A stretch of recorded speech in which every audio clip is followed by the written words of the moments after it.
Is this Jim Rome? Is this 12 Wood? It is. You know what? You know how I said I was going to run you? Do it, dude. Rack him! Do it, dude. Rack him! Oh. All right, dude. Thanks a lot. Rack him! The Woodscopes was a blast. We chopped it up for nearly a half an hour. I enjoyed every second of it. Honestly, I am so happy that he went at me as hard as he did to do it, because I said Friday night, and I'll say it again right now, I should have done that much sooner. Ladies and gentlemen, the authority on America's pastime, jet passing. Jeff Taston, brother. How you doing? What's happening, my man?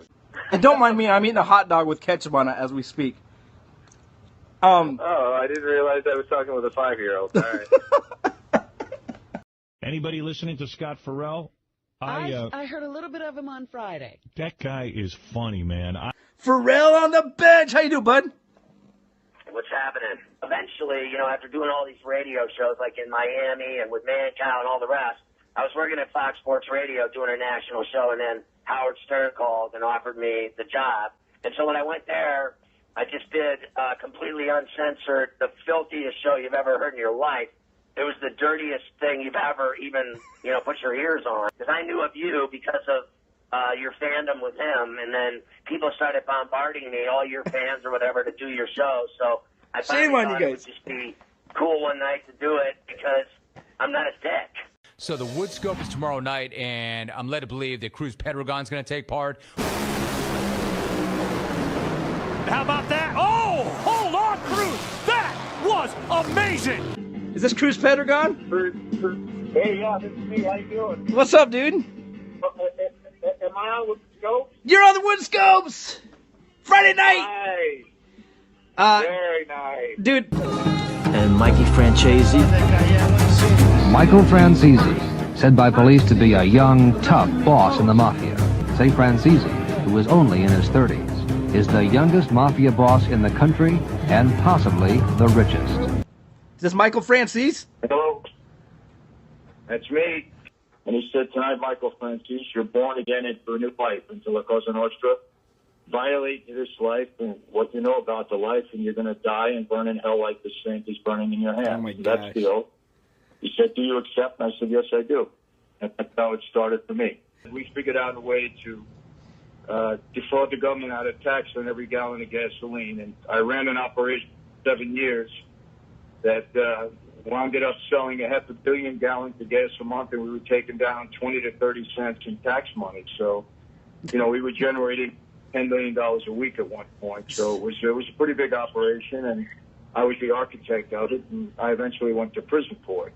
Matt in L.A. on the Woodscopes tonight, as well as the lead singer of the Spin Doctors, and D.A. may or may not call the Woodscopes to take that beef to the Woodscopes. I don't remember asking you who was going to be on the Woodscopes tonight. That's called a segue, another radio term. I heard you mention Matt in L.A. I've got a radio term for you.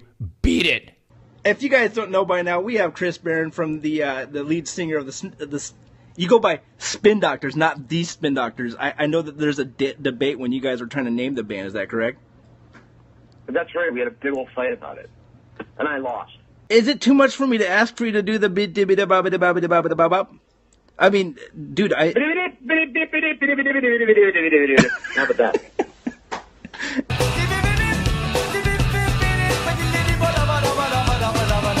Our next guest has firsthand experience with the Russian oligarchy. Let's welcome Ben Mesrich. It, too, is being made into a movie. We're joined by its author, Ben Mesrich. Ben, good morning. Thank you very much. You've written about a lot of cool stuff. Yes, you have. Hello. Mr. Ben Mesrich. How you doing, bud? Good. How are you? What was Yeah, that? the Facebook story. Yeah. I got an email from a college kid, and he was a Harvard senior, and he wrote me an email saying, my best friend found Facebook and no one's ever heard of him. So, I'd heard of Mark Zuckerberg, but I'd never heard of anybody else. Right. And so I went out for a drink, and in walked Eduardo. And if you saw the movie The Social Network, Yes. You kind of remember that character. But basically, he just walked in and started the conversation by saying, Mark Zuckerberg fucked me. Nice. That's where it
Yes, it's Friday night. It's the Woodscopes. Oh, dude, hold on. I gotta mute me on this one. What's up, everybody? It's Friday, dude. I'm so excited. Like, I don't even want to just. There's no announcements. It's the same announcements. Check out the Stucknut Show. Go to his website. You know, follow people like Benton. That's what you need to know. Haunted Horse has shows. We're going to talk about that shit later. I'm just going to skip all that stuff. Before we get the guest on, who obviously needs no introduction, you guys go into the chats, find that little share button, all right? There may or may not be a prize to the person who has the best share of this video, whether it's on Twitter or X or whatever we call it these days. Facebook, I don't think anything's ever been posted on Facebook, but why not now?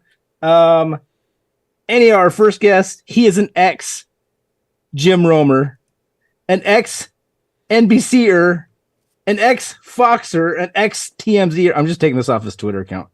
And a charlatan, the greatest stratego, I'm probably saying that wrong, and boggle player of all time. We have none other than Gerrit. the famous Ryan Ritt. Gerrit Ritt's in the house. Live from Southern California, this is the Gerrit Ritt Show. Yeah, what's up, Ritt? Hi. What's up, baby? What's going down? Oh, I'm so excited about this. This is like here's some hot cocoa for everybody out there. Hope everyone's enjoying with me. Obviously the Swiss Miss. This episode is brought to you by Swiss Miss. You guys catch your hot, tasty beverage at any local grocery store. Gerrit Ritt, dude, I gotta tell you, man, I haven't had this much buzz for a guest since Jim Rome was on. All right, like this is the guy. Everyone was like, "Get Gerrit Ritt on, get Gerrit Ritt on," and I'm like, so dude, hot right now. I can't even get a hold of the guy. I'm like emailing. I'm like, dude, I'm guessing at email addresses. I'm like, at Gerrit at Ritt or Gerrit.Ritt at Yahoo. I'm trying everything, dude, and not produce anything. And then all of a sudden I find you on the TikTok. I have no idea why I'm even there. Honestly, I think I joined TikTok a month ago. Well, it just worked. to throw up some all right, bullshit guys, stuff on there. So here I am. Instead of clapping, press ones. If you're excited for Ritt being here, is everyone pressing the share button? Remember, me and Gerrit are each going to give you each $1,000 for everyone who shares this. Did we agree on that, Ritt? Did I forget to tell you? I forgot to tell you that part, didn't I? Let it rain. That's right. Let it rain. Dude, there's so much to chat about. I mean, like, you've been gone from the Jim Rome show for almost a year now. Like, it was March, if I remember. January 30th. But who's Holy counting? Shit. Yeah. What have you been, dude? Obviously, okay. So when I talk to people on the Woodscopes, it's the before, the after, and the present. Okay, that's what I like to talk about. Where are you at? Where are you going? And where have you been? Obviously, we know some of where you've been, which we'll get into some of the more older where have you been, because you. All right, I mean, rock on. We see NBC and Fox and TMZ, dude. There's some history there. Yeah. All right. That was so pretty fun 9 months, but we'll get to that. Where are you at now? Like, what are you doing? Everyone's asking. Dude, you are looking at the most exciting portion of my year so far. This is it, man. It's fucking brutal out there. So I've been doing a couple things on my own, just playing around with a YouTube thing. Nice. I saw that that. Up and down here and there whenever I want to get on it, and was doing a little writing for a couple of different sites at one point, but they wanted me to do too much, and I had time on my hands now, and I've all of a sudden been Mr. Mom, and dude, we've had 8 trips in the past 11 months. I've been back to North Carolina 3 times, and what? A couple of trips to Vegas. We've been to Montana, Tahoe for my brother's bachelor parties. So I've been bouncing around as much as I can. I've traveled like crazy, been with the kids' soccer team for the first time, and just kind of living life. I'm sorry to interrupt, but I know Jim Rome always like gives you a hard time about being old, but you're living the retired man's life right now. I totally am, man. This is it's exactly what it feels like. It feels like I'm retired as hell. So but obviously, I'm sick as hell, but I'm not gonna lie to you. This couch has got a hole where my ass sits, and I hear you. And it's not cool. I want to get up and do something. So I saw the YouTube stuff. I don't know if anyone else has seen it, but How's that going? I noticed that like a day ago. I was like, dude, he's got his own channel. He's doing interviews and stuff like that.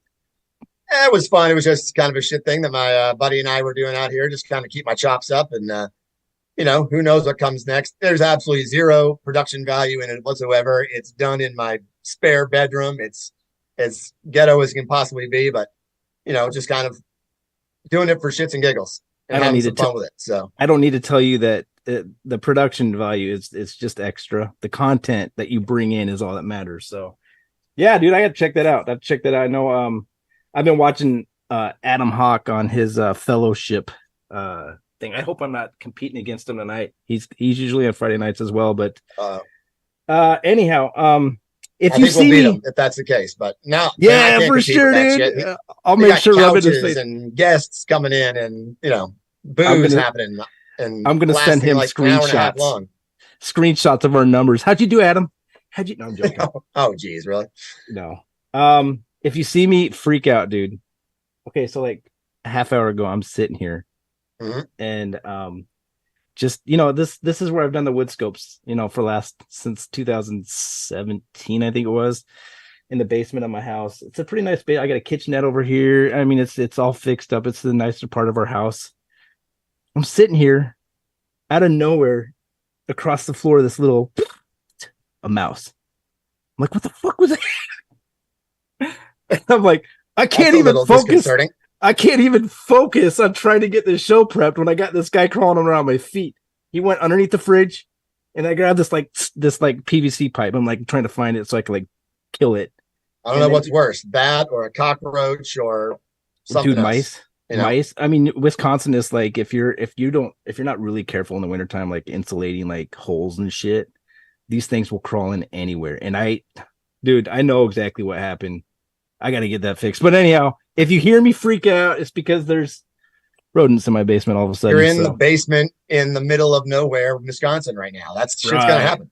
Right. It's lucky it wasn't a full-on badger. A honey badger would have killed me, dude. It doesn't give a shit. I don't know if you've seen those videos. Okay, so all right, baby, let's do this. Hit me with any questions you got. Ritt, I'm an open book tonight. I got all kind of stories. Me and my triple hot chocolate here are ready to go. So many ways, so many directions to go. Like the one thing I want to know is you said that you wanted to chat a little bit about the first time you had a Super Bowl on the Jim Rome show. The following Monday, was it? Yeah, so I was going back and doing the math. So I guess we're gonna get right into this right now. It's all good. It's a dangerous yet hilarious story. So I had did not know what my role was in the first Super Bowl. I was kind of out there dangling. I kind of accidentally intruded a little bit too much on the guest bookers. And so I kind of got a little harsh slap down by someone else in the office that was not Jim or Adam. And so I'm kind of dangling out there with nothing to do. So Super Bowl week comes and prepares. There's not much prep to do on that. You're prepping for like 1,000 different interviews. But at that point, Dave Whalen was doing everything. Yeah. He was a freaking machine when it came to all that. So I honestly had nothing to do. Super Bowl week, they were gone. Hawk and everyone else was out of there. They're wherever the Super Bowl was that year. I don't remember. Minnesota, probably. It's just me and Albie in the studio. I think maybe Big Head. And so we're bored as hell. So the whole week passes. I had no responsibilities. Come out and watch the Super Bowl somewhere in town around here, just in LA. And I get fucking hammered. Yeah. So I am dead drop gonzo at our time. It's like 6 o'clock in the 6 o'clock in the afternoon here. Yeah. So at some point in the evening, I forget that I'm even supposed to be at work tomorrow. My head calendar goes to Saturday. I can sleep in. I got time to drink to get off this hangover that I'm surely going to have on Sunday morning, whatever the hell morning it was the next day. So I am laying in my house. Normally, I'm waking up around 4:15, right, every morning. I'm in the valley. I don't know if you know what that does, but I'm an hour commute from the show every day. I'm 60 miles away up here in the Oh my gosh. San Fernando Valley, and they're way down there in Orange County. So I had the longest commute of anybody. Yeah. And so I'm on the road at 5 o'clock every morning. My wife kicks me at around 6:30 that morning and says, "Aren't you supposed to be at work right now?" I have no earthly concept of what time or day it is. I'm just laying there crashed out thinking I've got all the time in the world. Yeah. So finally, she convinces me that, no, you actually got to get the heck up out of here and go into work. So I show up about, instead of 6, I roll in about 8 o'clock that morning, the Monday after Super Bowl. I guess this is 2020. Okay. And halfway through that morning, that Monday morning, that day is fucking packed with stuff to do. I haven't had anything to do in a week. Yeah. Now it's like Super Bowl coverage, cuts, everything, got every single angle of Super Bowl. We're going crazy. I was not in a good place. But all of a sudden, my office. So I'm making a long story even longer. But the studio, I'm looking at it, the studio, and I'm in the hallway with my desk here in my own office. Studio's out to my left. Okay. To my right is Adam's room, and then down the hall to the right is Jim's office. Okay. So Adam walks in the studio, unbeknownst to me. All of a sudden, I'm down here like this on my computer. Adam walks by me and says, "Gerrit, get the hell up." I was knocked out cold on my desk the Monday morning after Super Bowl. If it would have been anybody, if it would have been Jim walking by, I would have been gone. Yeah, done, right. Yeah. Out of there. I wouldn't have made it past a year on the job. But I am sleeping on the job the day after the Super Bowl on Monday morning. All right, you got to paint this. That, what's that? You got to paint this picture for me because I don't know what the timeline. Okay, so how many weeks, months, days have you been on the job at this point? I came in the April before. So so not like brand new, not like this is like you're still in your probationary period. We're gonna like maybe give you another 90 days to look at you a little bit more. I've been around. It'd been about 9 months. I think I came in the last day of April, the year before. So 5, whatever, May up till the beginning of February. I've never met Jim Rome. I mean, I've talked to him on Woodscopes, but I don't know how he is as a boss. I mean, we could perceive how we hear like on the show, like the shit he gives you on the show. It seems like it might be like an act, but at the same time, it might be somewhat legit. I'm just guessing he's not the type of guy that wants to catch his employees hungover, sleeping at the desk with Swiss Miss spilled everywhere. Brought to you by Swiss Miss, by the way. It would have been death. Death be gone to me. 9 months into my job, the quickest firing / gonzo of maybe anybody but Dasmati. So who knows? I don't even know how long he was there, but hold on, I gotta take this damn thing off. I think he was there like I'm sweating my balls off here. We got more jersey. There we go. Wait, what number is this? 89. Rest in peace. That's our boy Steve Smith Jr. Oh, Smith. Okay, all right. I thought it was going to be McNair or something like that. Bro, oh, no. Hey, that's so anyway, dude.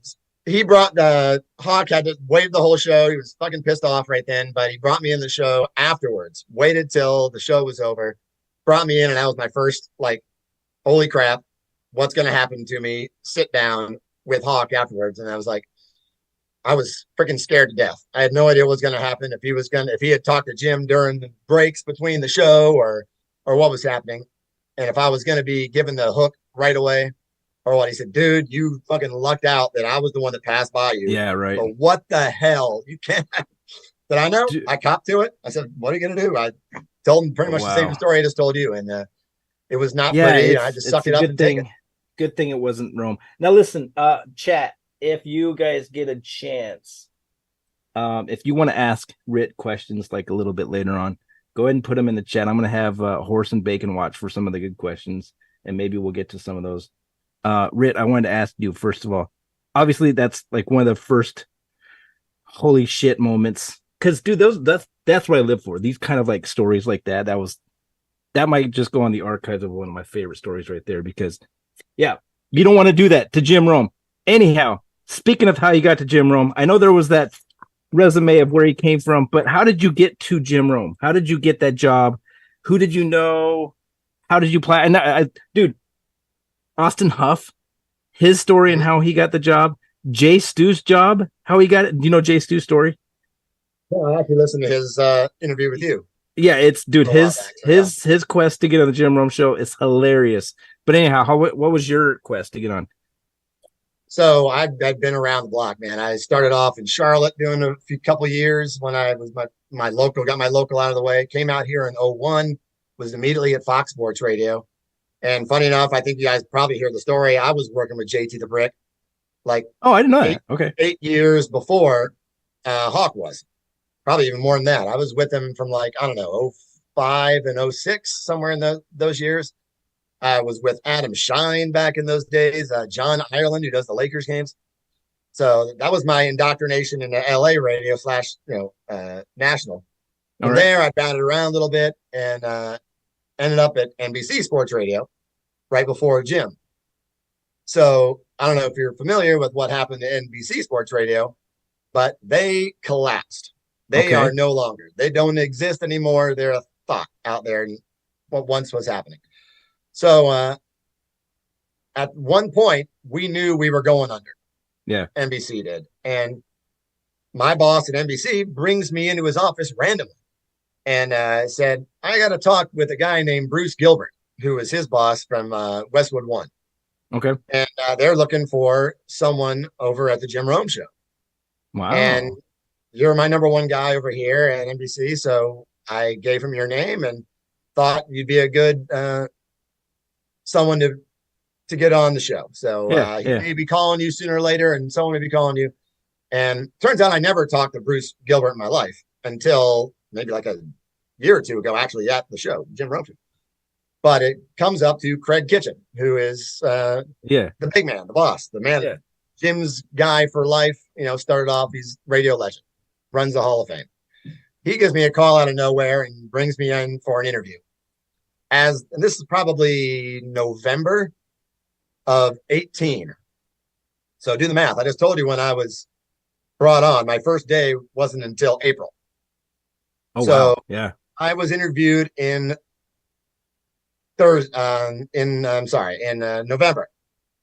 I was interviewed for the full-on guest booker job. Yeah. To take over for the two girls. Okay. So that went great. I was given a dollar value and everything. I thought it was a done deal. Months go by. The NBC starts to fail right after the Super Bowl. And in February, NBC is now gone. It does no longer exist. And I'm sitting there and I haven't heard anything. And I'm saying, what the heck? I thought I was going to be there. Yeah.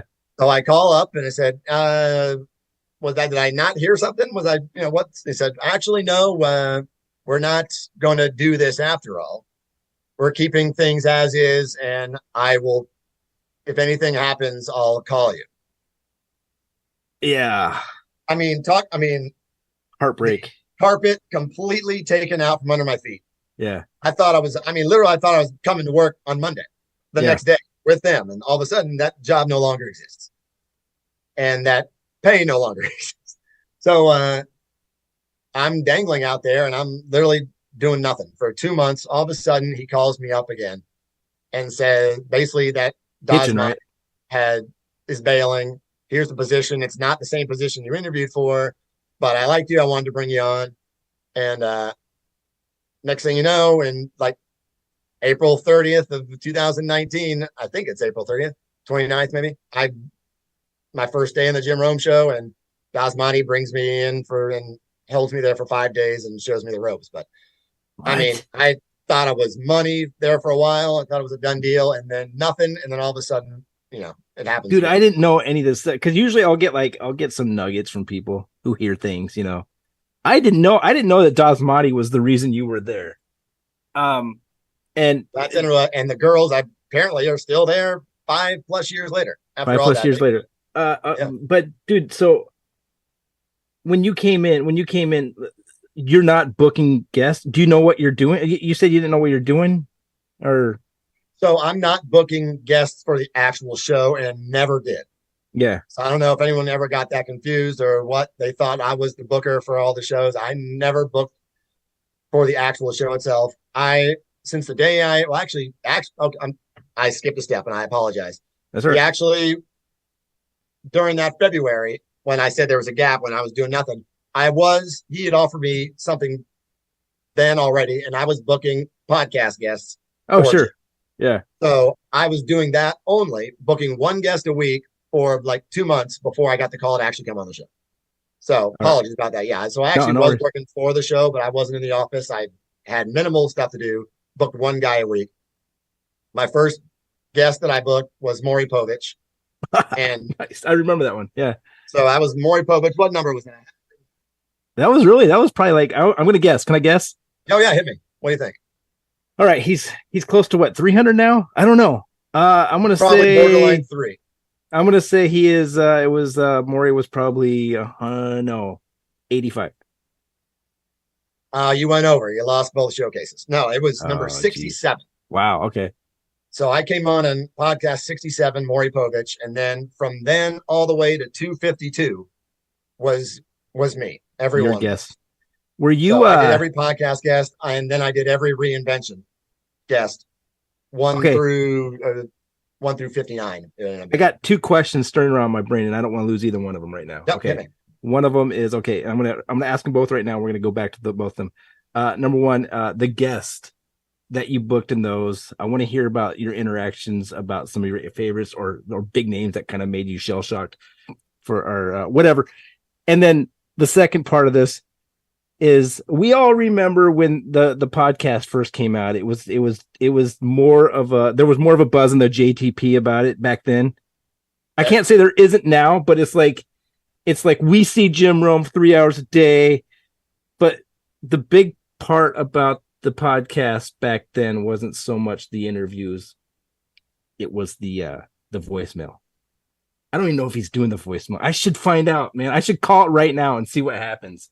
That was me. So I did I listened to every voicemail. I picked out each voicemail.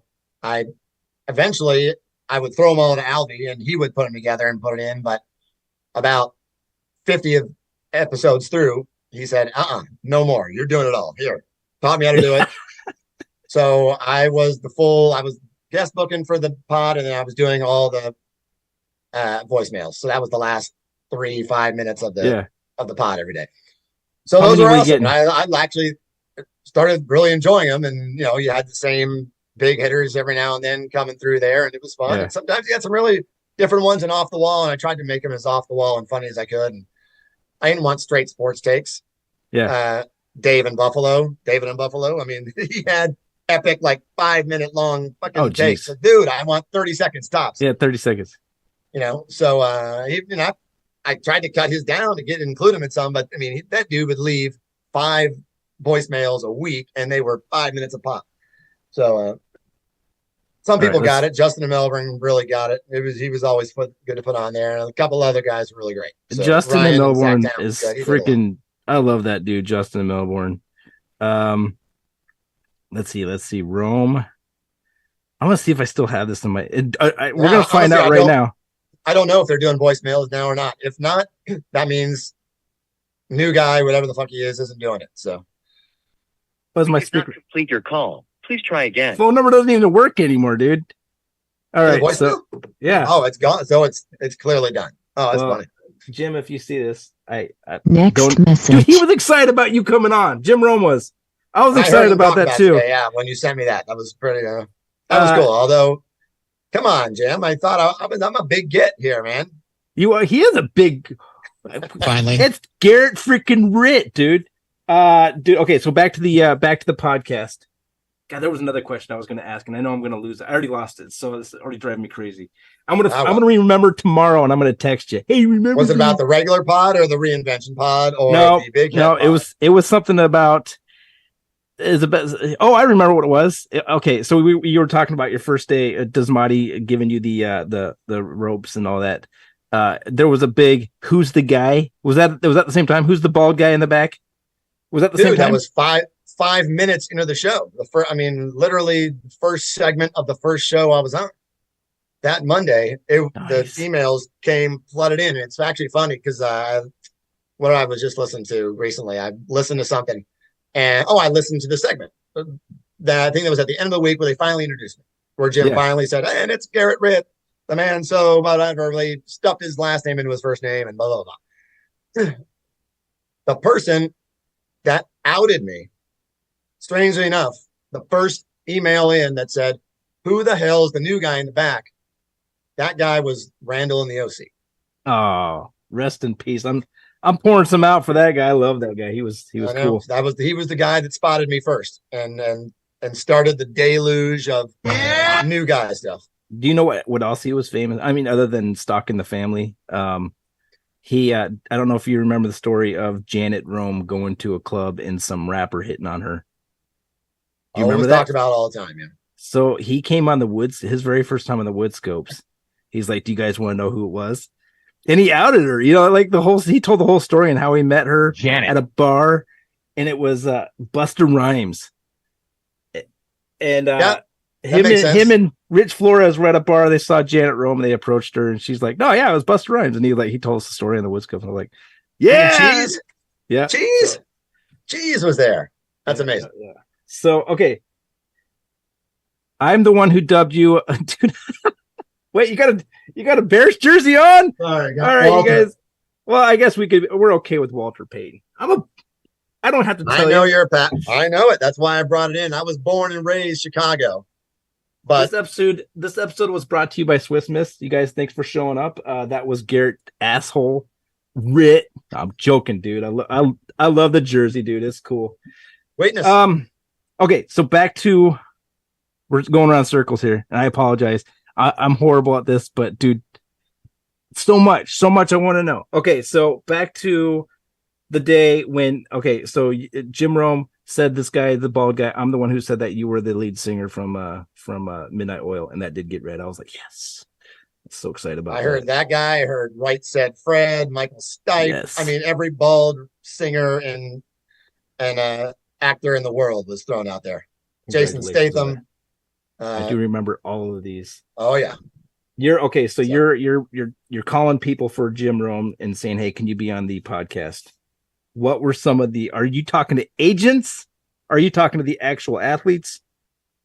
Oh God, we could do a whole show on how guests are thrown out there and how we find those. But I mean, dude, it's 20 years of finding phone numbers, making relationships with agents and teams and managers and all these things. So finding numbers from other producers, and some you just got to dig for. And I know Cuddy was a big one when I had Cuddy come on. He was really hard to find, but then all of a sudden he was starting up a steak line and he's trying to sell steaks. And next thing you know, I'm able to find the guy who he runs the steak business with and said, "I want to talk to Cuddy." And next thing you know, he was on in a week.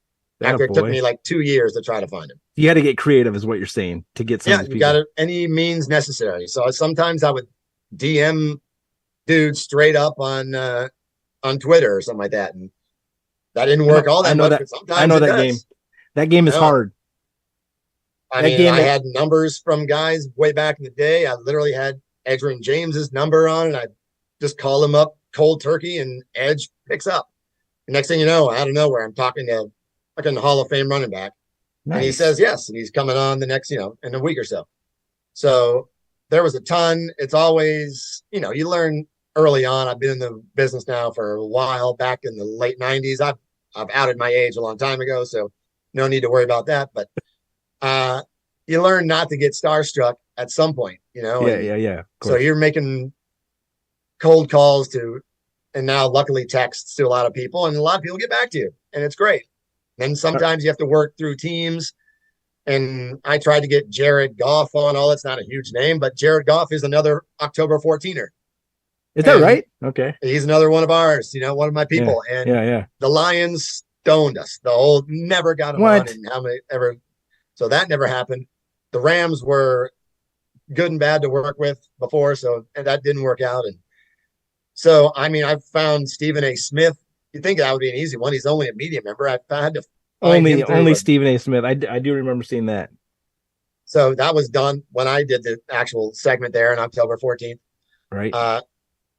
And I got him to record a minute-long thing, happy birthday. So that was cool, but I had to go through like a business manager for like one of his other businesses. I wasn't going through ESPN because ESPN will not help you ever at all. And now Fox got really hard too. Fox stonewalled us all the time. So it was like Frank Thomas. I was trying to get Frank Thomas on for like God knows how long. And Tony Gonzalez, guys like this who should be easy. Yeah. And Fox said, they just absolutely put the come on. So you get a lot of no's. And I get that, yeah. And then you get Danny DeVito though to say yes, and you get Bill Hader to say yes, and Kevin Hart to say yes, and guys like that. My favorite are the actors and the musicians. Those are my favorites. I know Jim Rome is a sports podcast, sports show, but it's like, some of my favorite interviews with him, Ben Mesrick. Some of the authors he does, and it doesn't always have to be sports with me, especially with me, because I suck at. I know Packers, I know Huskers. One of my first really big ones that I was proud of was getting Tony Hawk on. That was dude. Awesome.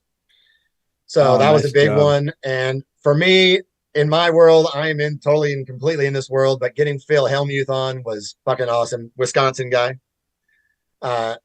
poker legend of all time. Sure. Yeah. I know who he is now. That was really fun.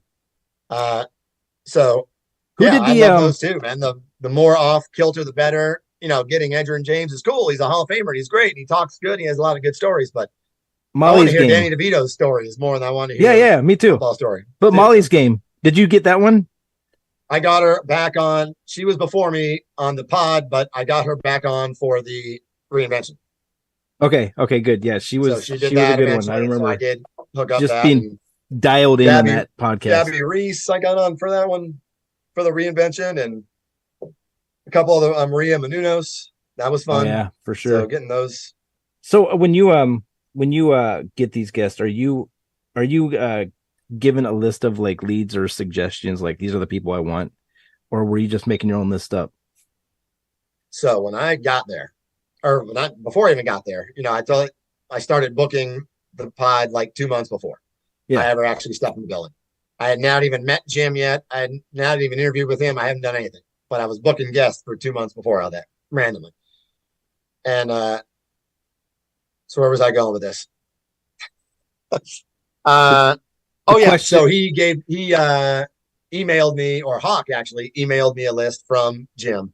So here's like 10 or 15 names to go after, and while you're out there, and see what you can do. Yeah. Maury Povich was on that list, strangely, and that came up really fast. But literally on that list for 4 years of me going after that list, I think I may have got 3 of those 15 people. Oh, sure. It was on my brain. It was higher. It was on my, could not break that list. It was just insane. And finally, Jimmy Connors was one that I got off that list, and Jocko. I got Jocko. Yes. Was that a hard one to get? I feel like fucking tough. Really? Yeah, he and Goggins are a freaking stonewall. Wow. I thought those guys were like buddies with Jim Rome. Like they make it sound like they're buddies. Yeah. Wow. I mean, it sounds that way, but dude, they have a million people coming after them. That world is freaking weird. You know what when works? You get these self-help guys and these, health and fitness gurus. Oh, for sure. You know what works, and I don't mean to be like, what the 12 wood does. What you gotta do is gotta get all the clones to hit people up on Twitter, and then when that doesn't work, you have all of the big hitters like Leffen Laguna and Rick and Buffalo and a bunch of other guys to make a 9-minute video, and you send that to Jim Rome. And that works every time, huh? It worked. He's like, I can't deny it anymore. I can't run for this guy. He's always done so Jim, that's how we did. Well, let me tell you how one of those exact plans backfired spectacularly. And it had nothing to do with us, but Henry Winkler was one of the dudes on that original fit list of 15 people. Oh, I think I know where you're going. Yeah, I'm going to hear this. I went after Winkler with a vengeance for like 2 years, probably. Yeah. And I was in good with his girl who was, his manager lady. And she was also Kelsey Grammer, who I was going at. He was on that list. Never got him. And all those things are frustrating. She's actually the same person for Mike Tyson and couldn't get him either. But I don't know. It just never worked. But Henry Winkler wanted to do it, but he was in between. He was doing Barry. He was doing writing books. Yeah. He was doing this. So his case kept putting me off, what's going to happen? What's going to happen? And then out of nowhere, I get pulled in the Hawk's office, I think, or something happened, or I just hear from Hawk. I know what's going on. I know the story. Do not reach out to Henry Winkler anymore. Do not do it. I said, why? What did I do? Did I do something wrong? No. Rich fucking Flores reaches out to Henry Winkler on his own and tries to book him for the show. And he ticked off this girl that I've been working on for 2 years so badly that we just got cut off from every person that she was working with. And it was, Hawk had to go over my head, and I had nothing to do with it. I was out in the background, didn't even know about it. Hawk had to go in there and save the day with this woman and try to convince her that he has nothing to do with us. Mm-hmm. Flores is out there on just, going rogue. Flores here? What the hell? And we never did get Winkler back on the show, even though he was going to agree to it and wanted to do it. And he just fucked it for everybody. I actually heard that story from Rich Flores, dude. And I was like, wait, why did you do? Unfucking believable. So, dude, it's sorry that happened. As clones, we tend to ruin things. We're assholes. We're the worst type of people that are out there. Dick. Okay, before I we love go you guys. That was one of the issues I had. Eric in Orlando can go fuck himself. That's the only other guy that I have an issue with. Other than that, we're good. I'm good with all you guys. So Eric I never had any issue. You guys showed nothing but love to me for 4 years, and I appreciate it. It was awesome.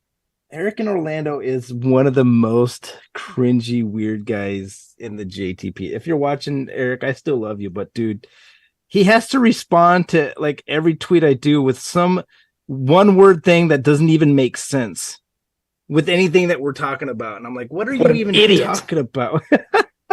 He was the only dude that would rip my yearly segment. He even came on today to rip me for after you plugged it. I missed it. I missed that. I don't know what I did to that guy to deserve all that, but so whatever. Weird. You can't. If I got one dude hating me after after a million to you guys, I think that's a pretty good batting percentage. Listen about this JTP.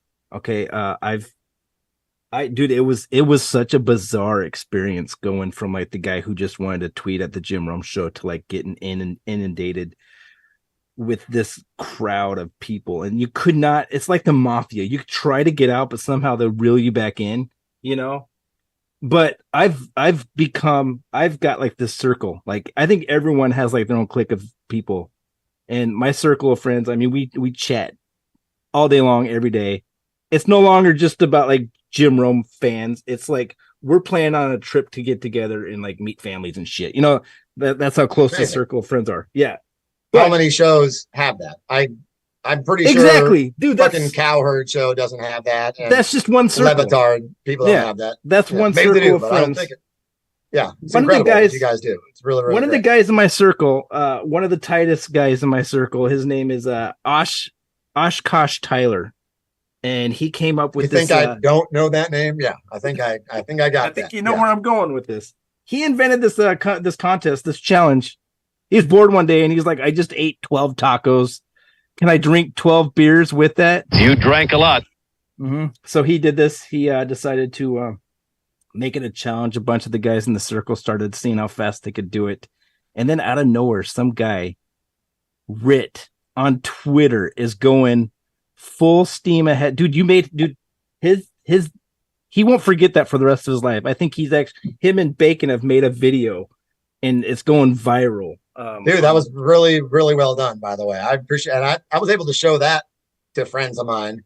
Nice. To give them the quick breakdown in about 4 minutes rather than having to sit through my 3 hours of pain. Yeah. So that was really awesome. I appreciate you guys for busting that out. That was fun. How was that? Was it a challenge? Was it something you would do again? Because now the new record was set last week, 2 weeks ago. Bacon. What's Bucks' time? I'd have to double check, but I think it's 2 hours and 37 minutes. He's well under 3. 2 hours and 37. Or is it 2:18? I got to double check. Let me double check. I thought it was 2 something in the teens. Yeah, when I saw it, that's just obscene to me. Is this guy about 4 bills? All the beers. What's going on? No, he's not that big, but he chugged the 12 beers. And the thing is, he got the tacos, and they sat on this counter for like 4 hours before he even touched them. He started the contest. Went all 12 beers first, and we're watching this. We're all watching this live on Marco Polo. Like, there's no denying what he's doing. He's not like shoving shit in the garbage disposal. Done. Like, what? Maybe I should have gone all beers first, or all tacos first, or something like that. Going back and forth, and then I went with like some heavy Shinerbach beers. It was not. Once I got the first 6 of each. Yeah. Cakewalk. Perfect. Yeah. I was done in like 30 minutes. 30 minutes, I had done 6 and 6. I'm thinking, man, this is going to be easy as hell. About 1 or 2 more tacos later, I could already feel it. So, oh hell, this is not going to end well. And I don't remember if I said it on the video or not. I got hammered eventually around video 4 of 6 or so. But I absolutely hurled around the 2 hour mark or so. And I had to take like 30, 40 minutes off with just not doing shit. All right. I hate to tell you this, but you were disqualified after you hurled. Yeah, I don't care. I still did it. I powered through. No, you did not do it, dude. You did not do it. I absolutely hurled. I won't even attempt it. So yeah, kudos. Real quick, Ritt. This is Bacon. Did you make those tacos yourself?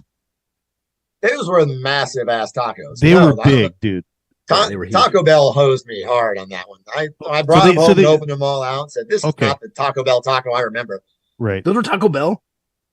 That's what supposedly the deal. If I had a choice, I would have gone Del Taco all the way. They're like a half the size. I would have powered through that thing in a minute. Yeah, no, as soon as I laid them all out there and saw what I was in front of me, I knew I was fucked. Because there were 12 of those were massive.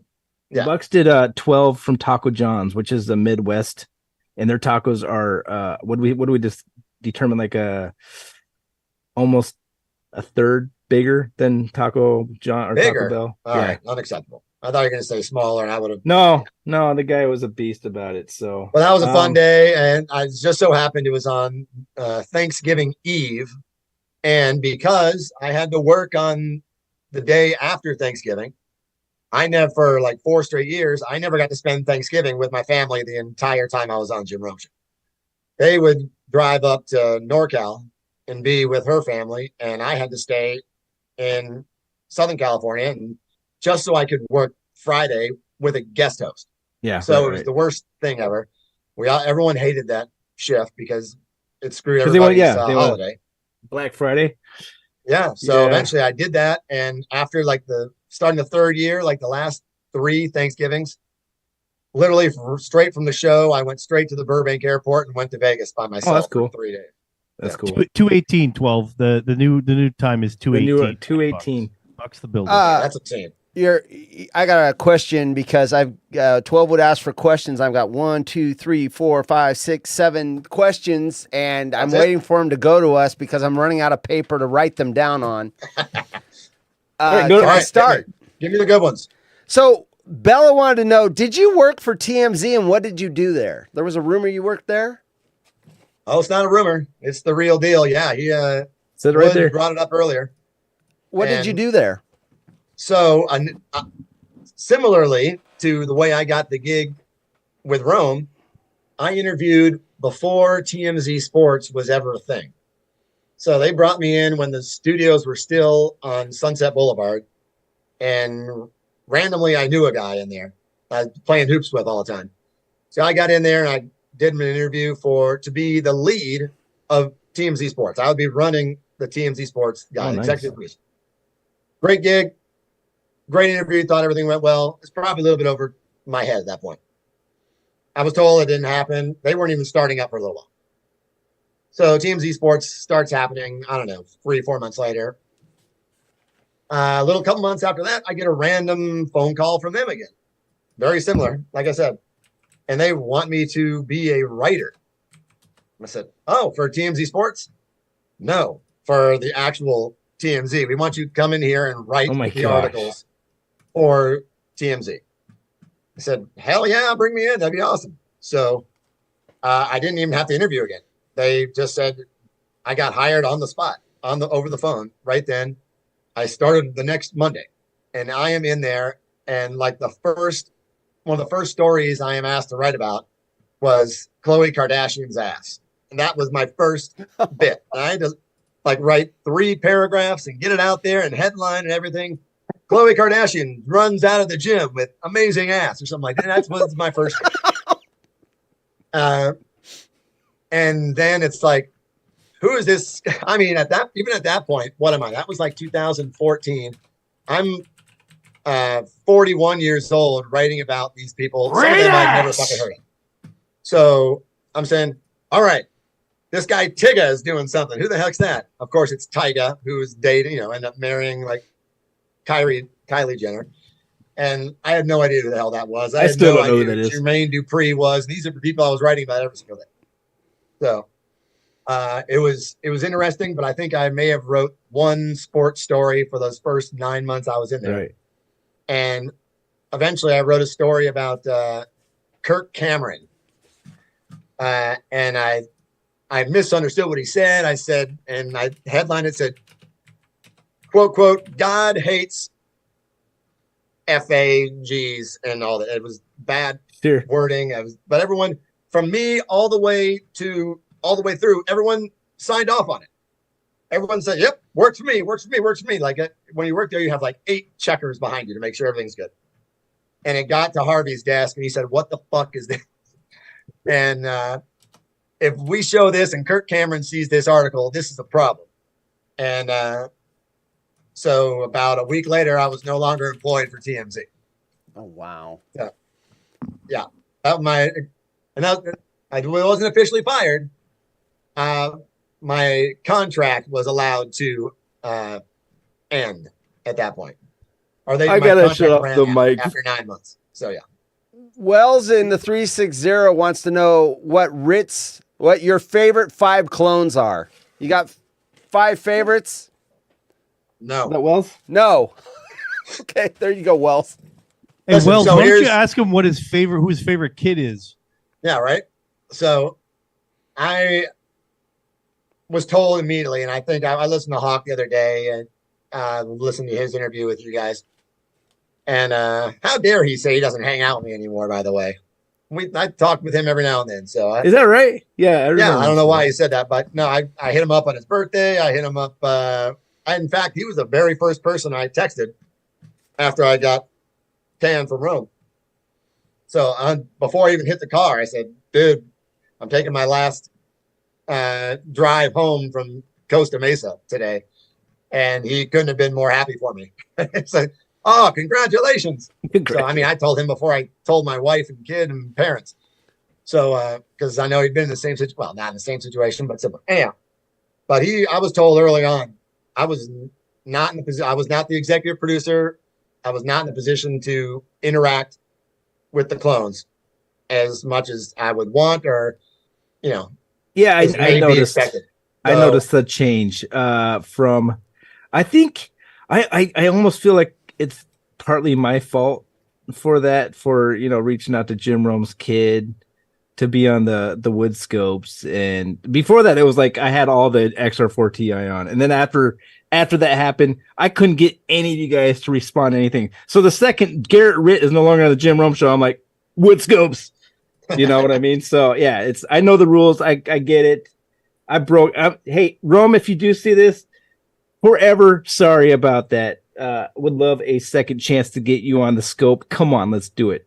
But I would try to, bang like smack off mornings beforehand. I would try to, get in there on the chat really quick and just let you know that we're paying attention. You did get in on our chat. That was my show, and you said, "Hey, good job, guys. I gotta go." And you made Wells and you made our day. Just like 2 more things, and then I'll cut my mic.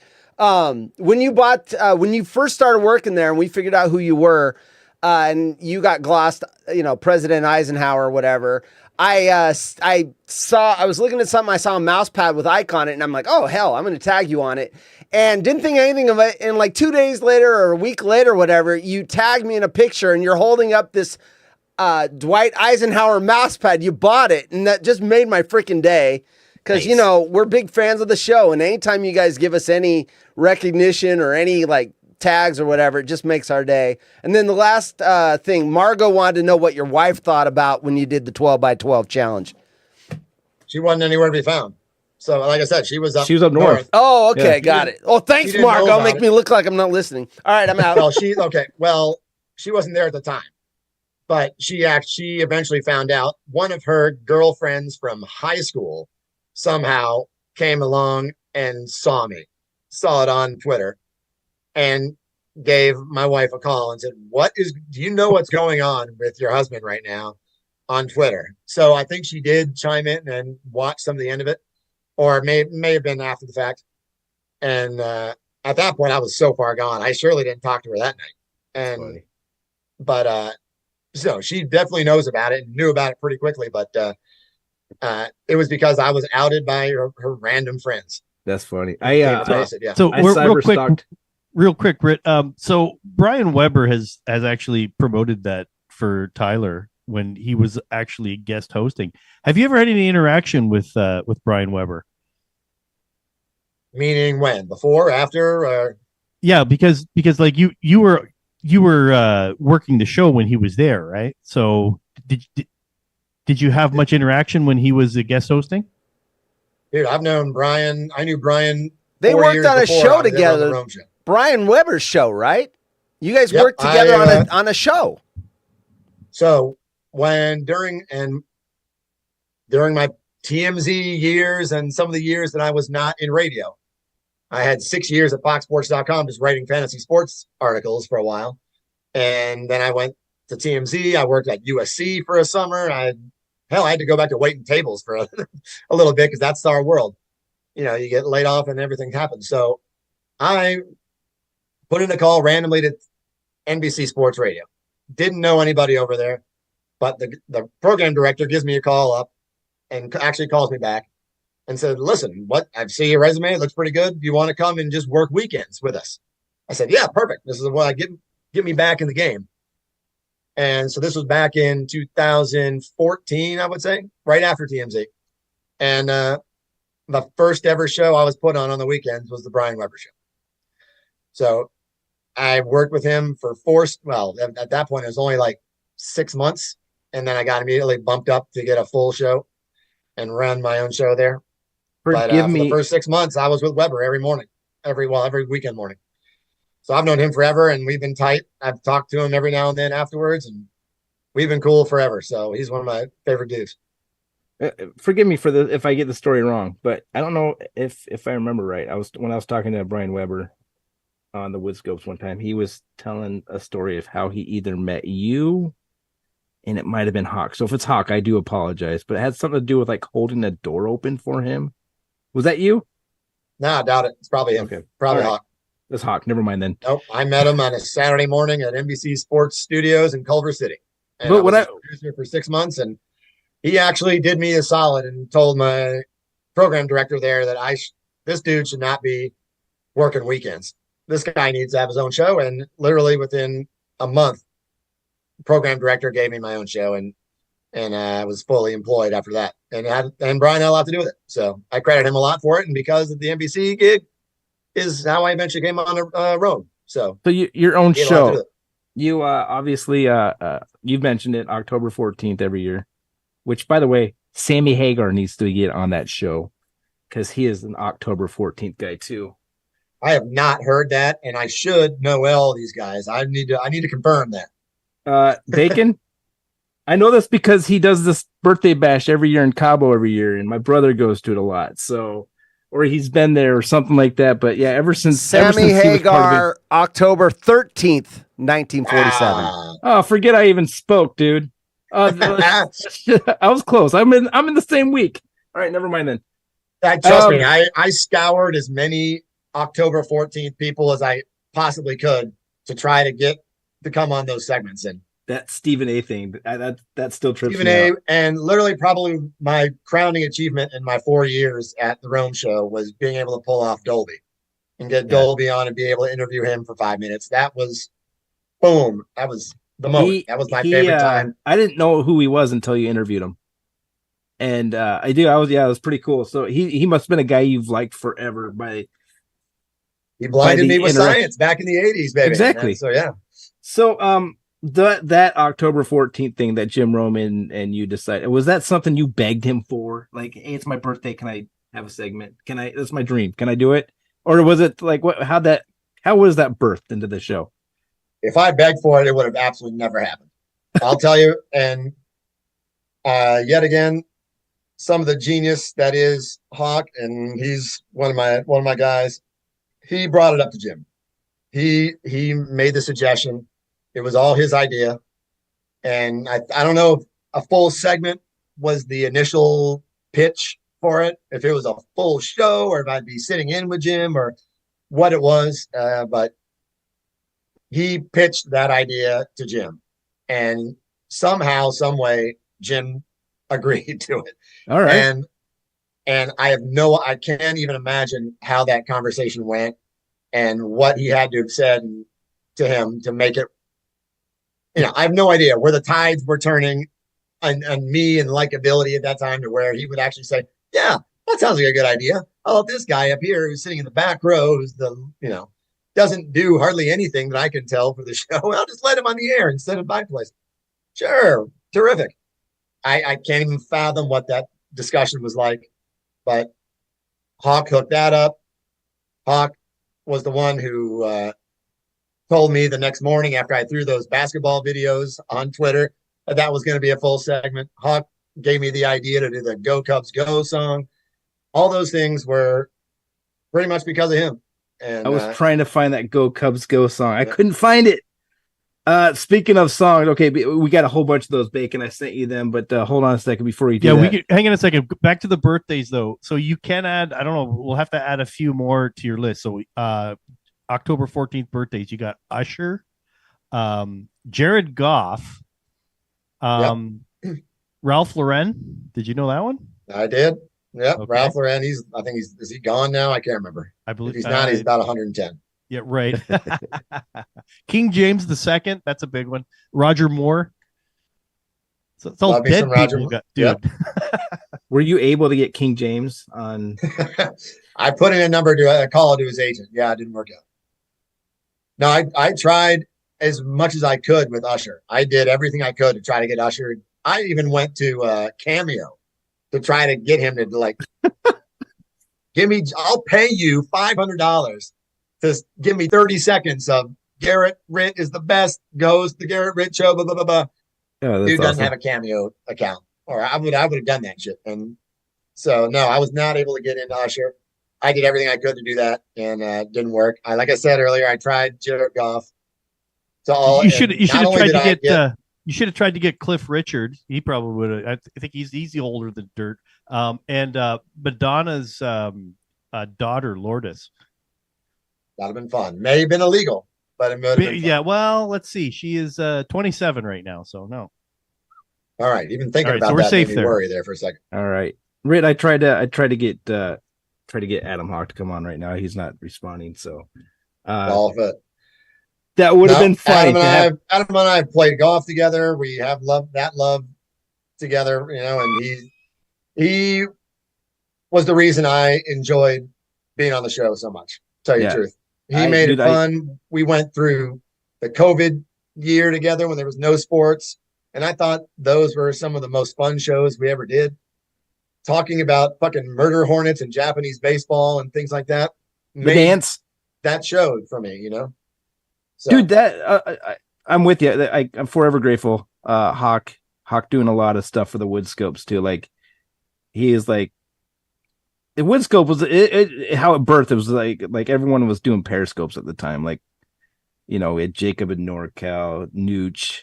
All these guys were doing like these small 15-minute smoking weed on the porch or having a conversation in their van. And then one day I was like, I'm going to do this. My twin brother's in town. I'm going to do this. and we were at a campfire at a campsite, and we had one phone doing the polo, and then the very first Marco Woodscopes was actually done on my brother's account. And then yeah, and then he's to this day he's like, he stole my idea, dude. You on my cut? He'll get over it. But anyhow, so we did this, and we started interviewing people with my phone and doing the Periscope on his phone, and dude, the buzz the next day was like, do it again, right? So, you know, the third episode we had Left in Laguna, and before that we were like nobody clones. Like maybe once in a while Jim would read one of our tweets, but then it became a buzz in the JTP. Adam got wind of this. Next thing you know, you got Keith Arnold on the show, you got Adam Hawk on the show. I'm booking all these smack off callers. I'm like, who the hell am I? I'm like some like nobody, like who just listened to Jim Rome for the last 20 years. And now I'm like interviewing all these people, like what the hell? And then everyone's like, oh, you got to get Jim Rome on the show. I'm like, dude, can we stop now? Can we stop with this little charade? And then it became real. And yeah, dude, I know exactly what you're saying there. It's Adam Hawk is, I'll forever be grateful to that dude, you know? So yeah, he made it for me. I actually knew him a little bit before I came on the show. He had come over to NBC every now and then. He knew people. I think he actually worked there for a little bit back in the day. So he knew some of the same people. And so I knew him. That helped me. Actually, when I interviewed first with Jim, I called Hawk and said, give me some tips. Let me know what I need to say and need not say when I'm in that interview with Jim. And he helped me out a ton.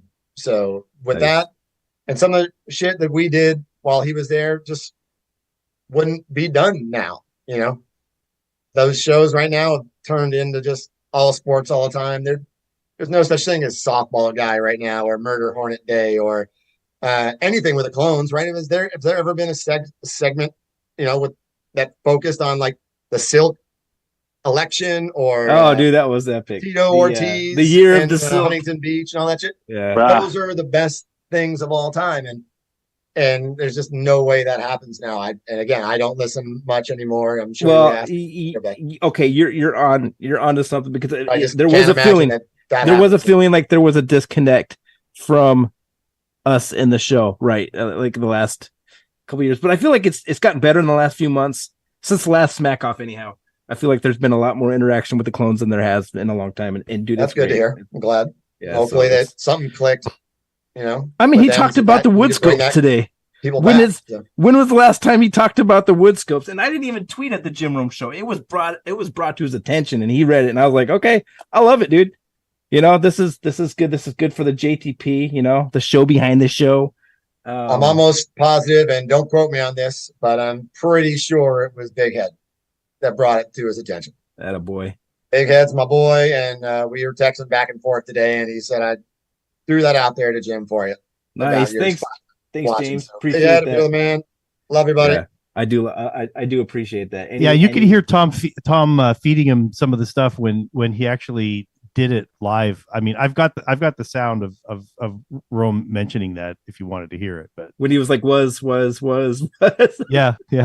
We can all hear that. Being able to hear Jim's headphone and the people in the back. Yeah. We've been saying that for years, Ritt. So even before you started, we've been saying this for years, because a lot of us wear headphones when we listen to the show. And whether you're listening on Sirius XM, and I've listed on multiple platforms, you can hear the producer feeding Jim the lines when you've got those pauses. Because a lot of people always thought back in the day that when he has those pauses, that was just him collecting his thoughts when somebody was at times, feeding him information, which is fine because you guys do a lot of show prep, right? A little bit. Yeah. Say that. I mean, I cannot tell you how many times we had professionals come into that studio to try to fix that shit. We had people literally redesigning the whole studio and trying to put caulking the pipes to the floor so sound couldn't go. We thought maybe sound was coming through the floor or sound was coming through the board. And we had so Albie didn't talk for a while because of it. Was worried. Was that the problem? Or Jim's headphones were just, earpods were just too high, or we could not figure it out. And we had engineer upon engineer flowing through there trying to figure out what the problem was, because that's a problem. Obviously, it's a problem. It is a problem. There were actually multiple forum threads on stucknut.com regarding that situation. What do you do? And listen, this is not an issue for me. I didn't speak into his ear all that much on very rare occasions.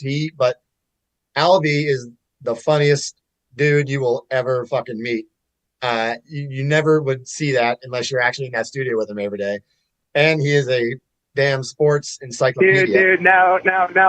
So he just is the quickest mind, and he'll bring something up and just say a couple words into Jim's head, and Jim will say them, and that's fine because it's funny. But then Jim will take it on a tangent and just go nuts, and Albie would feed him songs and lines and everything, and it's the best part of the whole fucking show. And that had nothing to do with Brett. Those things, and most of those funny things at the end of segments are absolutely just the whole show behind the show riffing at the same time, and Jim taking the funniest parts of it and the stuff that's in his own head and just going to town with it. And that's a good segue, because totally fine, and it's good. It happens. That we're not the only people that do that. So exactly. But and that's a decent segue, because I have obviously a personal interest in this because of the sound drops and everything else. When you ran the board, I mean, aside from finding exactly what you wanted in a timely manner, what's the toughest thing about that board? Because I know what it's like. Horst knows what it's like, because he's got to scroll through and find video stuff and everything. Let's do a test. And people are always on us about, oh, play this, play that. Well, yeah, your mind, because everybody knows the drops, and as soon as everybody hears the drops in their mind before you actually hear Alvy do it, but it's amazing what he does. Bacon, we're gonna test you right now. David Lee Roth walking through hot coals.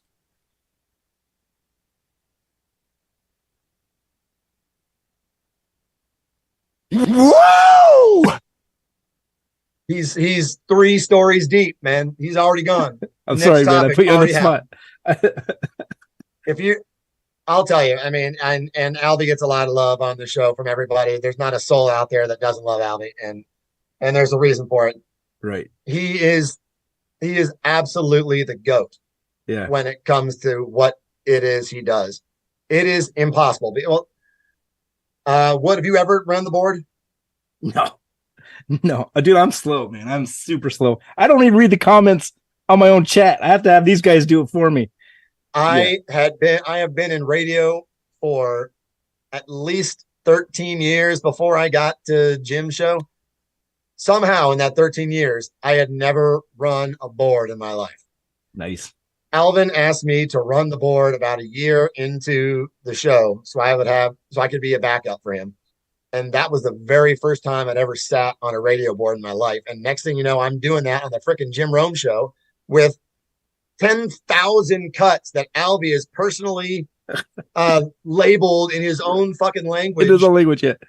On 3 different machines at the same time. And you have to dig for some of these things on several different menus on the middle computer to try to find a quote from someone that happened in 2003. There's only 100 spots on the actual board that I can just go up there and go one click and hit. Yeah. Even then, it's hard to pick that one out of 100 of them.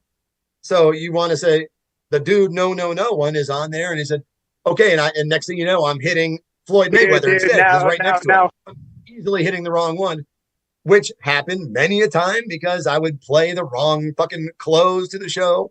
Nice. Or the wrong, open for the final segment, and you guys let me hear all about it because everything's labeled like one letter off, and it's like you obviously knew where the War Lady Clones button was.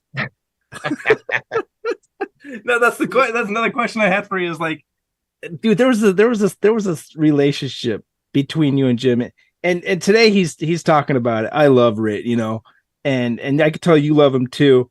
There's that relationship, even though there's no like work relationship anymore. I could tell you guys had this good relationship.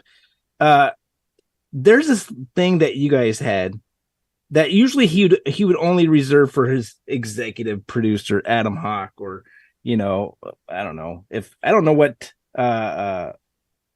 I'm drawing a blank on his name right now. The guy on the NFL, Good Morning NFL, Kyle Brandt. Yeah, thank Kyle. you. Yeah, KB. I don't think he was an EP, but the relationship he had with you was a different, like, you were his favorite.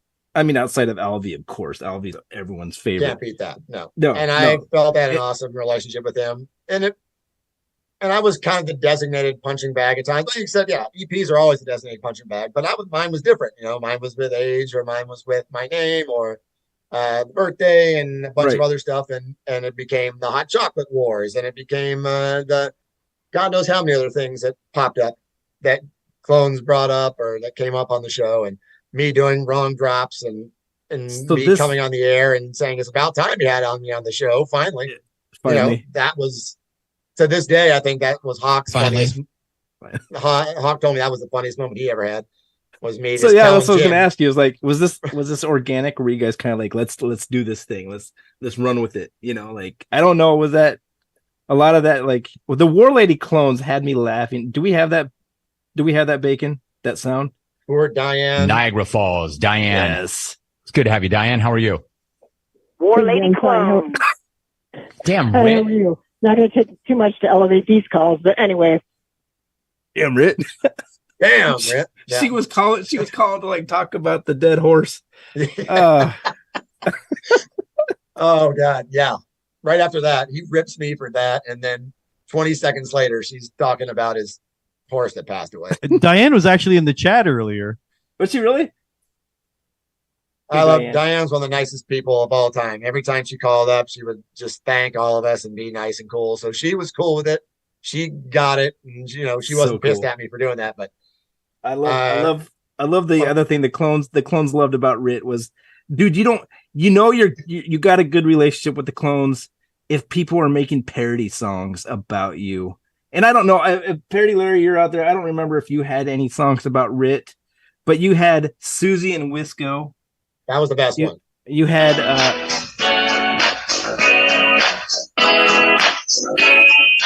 each Thursday he wears a tie. In his mind he looks so fly. Up front he sits, putting on the Ritt. Lady clone call, War Lady clone drop. Rome says, damn Ritt, can't make him stop. Circle. Fits, putting on the Ritt. Starts each day with cans of Dr. Pepper. Stuffs his face with Skittles from a platter. Diabetes. Yeah, and then we had Ritt v. Adam Hawk. Dude, that one sucked. I can never hear Bernard, that song the same. But Bernard has made 2 songs about you. I don't know if you know this. I do. That one sucked too. Listen, I appreciate the effort. I'm in that song, but I don't know how I made the song. Somewhere at the end, it's about Gerrit Ritt, and then all of a sudden, next thing you know, it's about me and not getting Jim Rohn's family or something. I'm like, I've never been in a song before. This is dope, dude. Bernard's my favorite guy in the jungle. Forget the circle I was telling you about. Bernard's my dude. Bernard's all right with me. Yeah. Well played. Thank you for the effort. I appreciate it. But then there's terribly put together and cringe on every level. But thank you. I appreciate you. It will be played throughout the history of time. So, but when you hear it now, like let's say you're watching 007 or whatever, it's Mission Impossible. I literally, funny you mention, I was just watching Ace Ventura with my kid the other day, and he has that segment where he goes out and tries to find Snowflake. It's not Snowflake. And he has that, and yep, I had to almost like show the kid the segment. He said, "Yep, someone made a song about me in this one." So, it's awesome. Maybe one day she'll appreciate that. But yeah, that was. I do absolutely think about it when I hear that song. So yes, Bernie will always be stuck in somewhere in the back of my brain. Living in your head. But the Susie song was badass, and I appreciate that. Geoff and Lincoln. Diabetes. Ritt's back is aching. Oh, arthritic fingers. Oh, he was drooling out his mouth. Ike's back is aching. Oh, reaction. Cheers. Nice. Ritt, let me ask, is you guys, are there any questions for Ritt from the chat? Do you still have your Woodscopes t-shirt? That's what I want to know. Is that on? Is that under the last? All right, layer we're going with the Ritt right now. Parody Larry wants to know if he can see your Skittles ball pit. You have a ball pit filled with Skittles. Oh. That you dive into. Sorry, man. Sorry, I didn't purchase that. They didn't come with my severance package. Nice. Larry ruined it for everybody. Right? Poor Larry. Yeah. Okay. Now the Taylor Heineke thing. Did you get an earful off the air? Yeah, I could play. Let me play that real quick so that people can. Signed that 2-year contract with Washington last week, more than 350 yards from scrimmage and 2 TDs in that playoff game against Tampa Bay. Taylor Heineke, our guest. Taylor, great to have you on the show. Really appreciate the conversation. Hope we can do it again next season. Thanks for the time. That was nice. Thanks, Jim. I appreciate it. Appreciate you, Taylor. Great job. St. Such Louis a great Battlehawks. Ritt. Taylor, my apologies, Taylor. Ritt, you idiot. Dude, you have this guy, and he's a great story, and he's a great dude. He's going to think that I mocked him. Ritt, you idiot. That actually did not go over well. Yeah, that was Diane's. We had some fun with, but, and I think Hawk was there at the time, and he was fucking rolling over laughing about it, and he kind of took a little bit of the weight off for me, and kind of took a little bit of the hit as well. But yeah, that off segment, those 4 minutes were not fun. He kind of hurts. Yeah, I deserve that one. That was probably not smart, but then again, I see a drop opportunity. I hit a drop off opportunity. So yeah, that's one of those ones where it's like a tweet, and it's like you have a second to not hit post. Read your tweet over and not hit post and think about it. Yeah. Something like that. It happens, and that's it, right? You got to own it. So much. I would line up drops I wanted to play on the show. At some point, you knew that we were going to be talking about whatever team it is. You knew I was on the board, so I brought up all mine. I wanted to make fun of Big Head and play some stuff from him. I would find about 30 that I wanted to drop in somewhere, and damn it, I was going to get those in at some point or another. Nice. And if I had to jump on someone to do it, I was going to do it because I thought I was going to make it funny. So and Tom Hanks went belly up as well. Not well timed, but Bella wants to know if you still listen to the Rome Show at all. You already answered that too. I'm sorry. I kind of did. Come on, man. I kind of did. However, I did in prep for this, and actually I wasn't really in prep for this. I just randomly came and turned it on yesterday. Thursday? Yeah, was that yesterday? And at like 11 o'clock my time, and I saw the What's the Beef segment out of nowhere. So that was fun. That segment was fucking great. I always like doing those. And I did listen to Smack Off. Yeah, the so good. I like that. Good interaction. Yeah, I listened to Smack Off, and I'll be honest, the Smack Offs were my least favorite day. I had nothing to do. I was bored those days. Really? 9 times out of 10, to me, honestly, the callers didn't live up to the hype. Not to rip on you callers, it's the biggest day of the year, and a lot of times you guys didn't go crazy. And obviously some did, and it was amazing. And Rick and Buffalo probably should have won 2 smack offs that he didn't win. The one when he was ripping on his father, I thought was the fucking funniest thing of all time. And no one in that place listened to me. They didn't even have him make the damn board, the top 10 that year. And I voted him number 1, and he got no love at all in that room for that. And I love the fact that Caleb won 2 years ago, and I love the fact that Mark won this year. I like all the Marks are awesome. Chicago, Boston, and Hollywood. I love all those guys. Chicago. Those are also my favorite dudes. Chicago gets mentioned still with the HIV or the HIV. Fucking hilarious. That guy was totally underrated. He should have done more. He should have called in more. I love that guy. That was absolutely funny. So there you go. You're talking about some of the favorites that you had. I was at the Lorelei this year when Mark was there, and that's another funny story. Like, I talked to Dave at the Lorelei Inn, And I said, hey, I got off of work this year. I'm gonna do the Woodscopes from the Lorelei. And he's like, cool. Got there early. Tyler was with me, my brother was with me. We walk in and I have my computer, I got my lights, I got everything. I'm walking in, I was like, Dave, where can I set up? It's not a very big place. And I walk in and he's like, well, you could set up over here. And when I went into that dining room area, there's one of those swinging doors that restaurants have, and it's got like it's got a window on it, And I look over there and I see a guy. I think it's just one of Dave's employees. I don't know who it is. Well, it's Mark in Boston.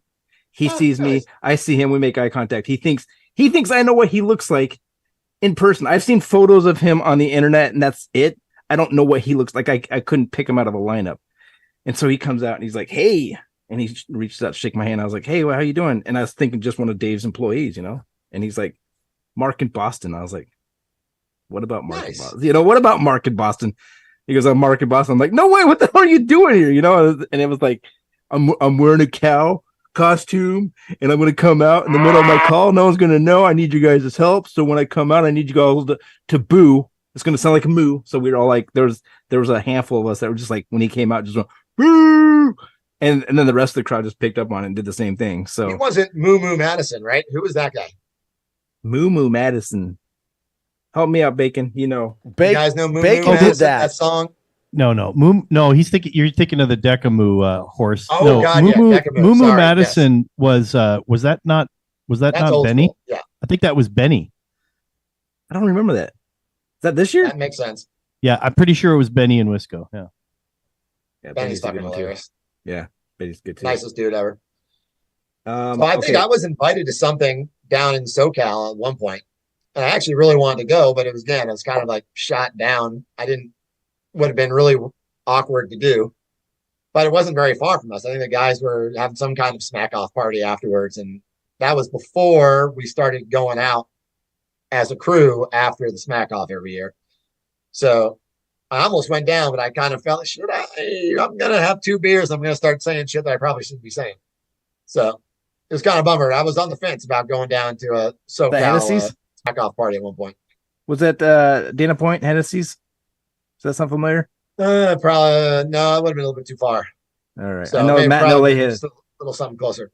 Matt and LA had a few parties. Wells had it. It was Willie and KC. Thanks, Wells. That was the movie. Oh shit! Jeez. Yeah. Thanks, Wells. Willie and KC. Would not have got that. Tell me something, Ritt. We all want to hear the story that you just always wanted to share with the clones. What is it? Oh, any story? Pick any story, man. Oh, Jesus. Diabetes. Well, let's see. I don't mind saying it. Probably one of the reasons I'm not there anymore is because I had a blowout with Tom about a month or two before D-Day happened for me. Uh-oh. So that was after the show one day. He kind of ripped me during the show for no reason, and I held my tongue forever, and then after, we went through 3 hours of show. We went and waited for a podcast, did that, and finally I said, "What the hell was that all about?" And first segment, like 5 minutes into the show, he just ripped on me for something that I had nothing to do with, and geez, and it had been built up, and Tom and I were fine for the longest of times, and then he wore on me and it got bad. And that one time after the show, we just literally had a blowout. And I'd never had that with any person I've ever worked with in the history of time. And we were at the top of each other's lungs and everybody in the studio heard it. And something tells me it was like me or him at that point. So that was kind of a breaking point. So that kind of sucked. How come we didn't get a vote? I know, right? Well, yeah. So I'm just votes in the chat. One's for Ritt. Oh shit! I knew I probably shouldn't have brought that up, but whatever. It is what it is. It's all right, man. It's real talk. I mean, it's I didn't even know that you were let go. I thought you were kind of left on your own terms, but yeah. So I don't know problem talking. I mean, literally it happened on a Monday afternoon. We went through the show. Everything felt fine. And there's some backstory I could get into if you really want me to, but Let's not. After the show was let's over, on the side maybe have that conversation. I want to hear it, but yeah. I got a email after the show from somebody in New York saying, "Hey, so and so wants to have a little Zoom with you at whatever time it is, 12:30 before you go home." I said, "All right, yeah, no problem. This feels a little weird. I've never talked to this guy before." Yeah. Turns out he was like the head cheese over in New York, who I've never met or talked to a day in my life, and he zoomed me up and he was the one who gave me the bad news. Wow. So I literally walked out that day, and it was like everyone had already left, and I was the last one to leave the building. Not only did I have to leave, I had to lock up and clean up all my shit and leave. Didn't get to say goodbye to anybody. It was just like out the door. Dude, so it's weird. I mean, like I said before, it's obvious when there's a falling out on that show. But like I said, it's Jim has a lot of respect for you still. It's obvious. Like I think everyone in the chat would even say they hear him still talk about you like you're one of his boys. Like that's cool. But yeah, so that part's cool. That's unfortunate. I'm sorry to hear that, but I mean that's part. It was all good. Listen, it was time. I had 4 amazing years there. Yeah. It was awesome. Something I never dreamed would ever happen. I got to hang out with one of the legends in our industry, a Hall of Famer, who ended up being super cool to me and gave me a lot of chances to do things that I would have never been able to do before. Yeah. I mean, you kidding me? I got to host a segment for a show 3 times in front of 2 million people live on the air and do 15 minutes of my own shtick, That's so cool, man. Who else would have ever done exactly that, so that was ridiculously cool. And that last, honestly, and I'm not going to blame it all on Tom, but those last 6 months I literally was not having that much fun anymore. Yeah. I didn't enjoy the content we were doing. It was I kind of, in a way, brought it on myself because I was kind of going through the motions some days. And there were there's some times I wasn't really at it with Jim at all, but there was a stretch of podcast guests, probably 4 or 5 weeks in a row, to where the guy backed out at the last second or something went wrong. 4 weeks in a row of big name guests. Now, every one of those guests eventually came on. Mm-hmm. And like another few weeks later or whatever, but we had to reschedule things at the last second, like for an entire month at a time. And I can see where that would have gotten old for Jim, and it's just shitty timing and bad luck for me. And then, I probably cut some corners where I probably shouldn't have cut corners at some point. And then there was the incident with Tom. And so, and there was a talk that I had with the boss man at one point with Kitchen, and none of those really went particularly well. So, and I'm clearly not one who's going to hold my tongue at all. Yeah, so I'll say the same thing to you guys as I'll say to them, as I'll say to the boss, as I'd say to Jim. And that sometimes can bite me in the ass as well. And it probably did here. So, yeah. And I don't forget it. Like I said, 4 years of 4 o'clock in the morning and coming home at 2-hour traffic every afternoon. It was good. I was, Yeah, ready. You're a little burnout, ready to go. I get it. Well, and it could have been a chemistry thing. Like, let's say, for instance, there was a different set of gentlemen you were working with in there too. It may have been a different situation. Yeah, I get it. Well, it was clearly chemistry. Hawk and I had built up a thing for 3+ years, and it was working. I was researching stuff for him every single night, and I would pitch him ideas and things like that. And then when Tom came around, he didn't want me doing that anymore. It was like, that's one less thing I had to do. I was trying to find a new way to be relevant. My ideas were no longer being heard anymore. So it's like, how am I going to even be part of the show anymore? My existence on the show the last 6 months or so was nil. I mean, unless something happened, I mean, I didn't have Hawk to set me up for stuff. I wasn't on the board as often because it wasn't wasn't that every Thursday thing was no longer around. Oh, sure. So I'm just sitting in the background and not really doing a hell of a lot. And it was like, what am I doing here? I'm like, So it was kind of I kind of lost the love for it a little bit at some point. It had nothing to do with anything. I love sports. I love Jim. I love the show. Everything was great, but there was that segment of time near the end where you could probably, and I'm sure Jim could tell, that I wasn't in the best of places there. I got you. So okay, so I didn't mean to like I didn't mean to like lead you right into that story. I mean, obviously you want to tell, but obviously, I mean, 4 great years. We all loved you. I mean, everyone in the chat loved you. They're all here. They're all excited. They were excited to have you come on, dude. I can't tell you how many times people, when are you getting Ritt on? I'm like, dude, Ritt's not just some guy I just call up. I can't hit him in a DM. We're not following each other. I can't, finally that door opened up in TikTok, and I was like, fuck yeah, we're gonna get Ritt on. This is it. I'm so glad we did this, dude.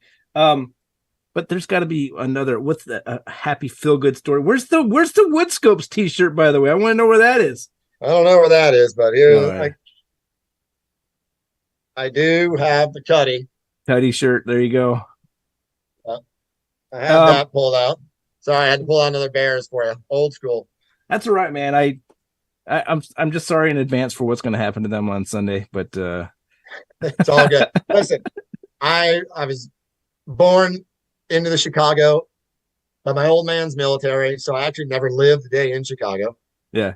So once I became pretty much a permanent North Carolinian, Panthers and Hornets took over my Bears and Bulls love. So I'm a Charlottean fan, a North Carolinian fan now, but nothing will tear my love away from the Cubs. That's number 1 and 1A all together. And I still respect the Bears and Bulls. I just don't root for them as hard as I did back in the day, but I still got all their gear. I'm a Royals fan. So as a Royals fan, we all secretly love the Cubs because, it's the Chicago hating the White Sox. We all hate the White Sox. We hate the Cardinals because the Cardinals and the Royals share a state together. They went to a World Series against each other and the Royals beat them, but still there's that in-state rivalry. So we hate the Cardinals and we hate the White Sox. And Royals fans love the Cubs. I love going to Wrigley. Wrigley is a freaking blast, man. I can go to Wrigley.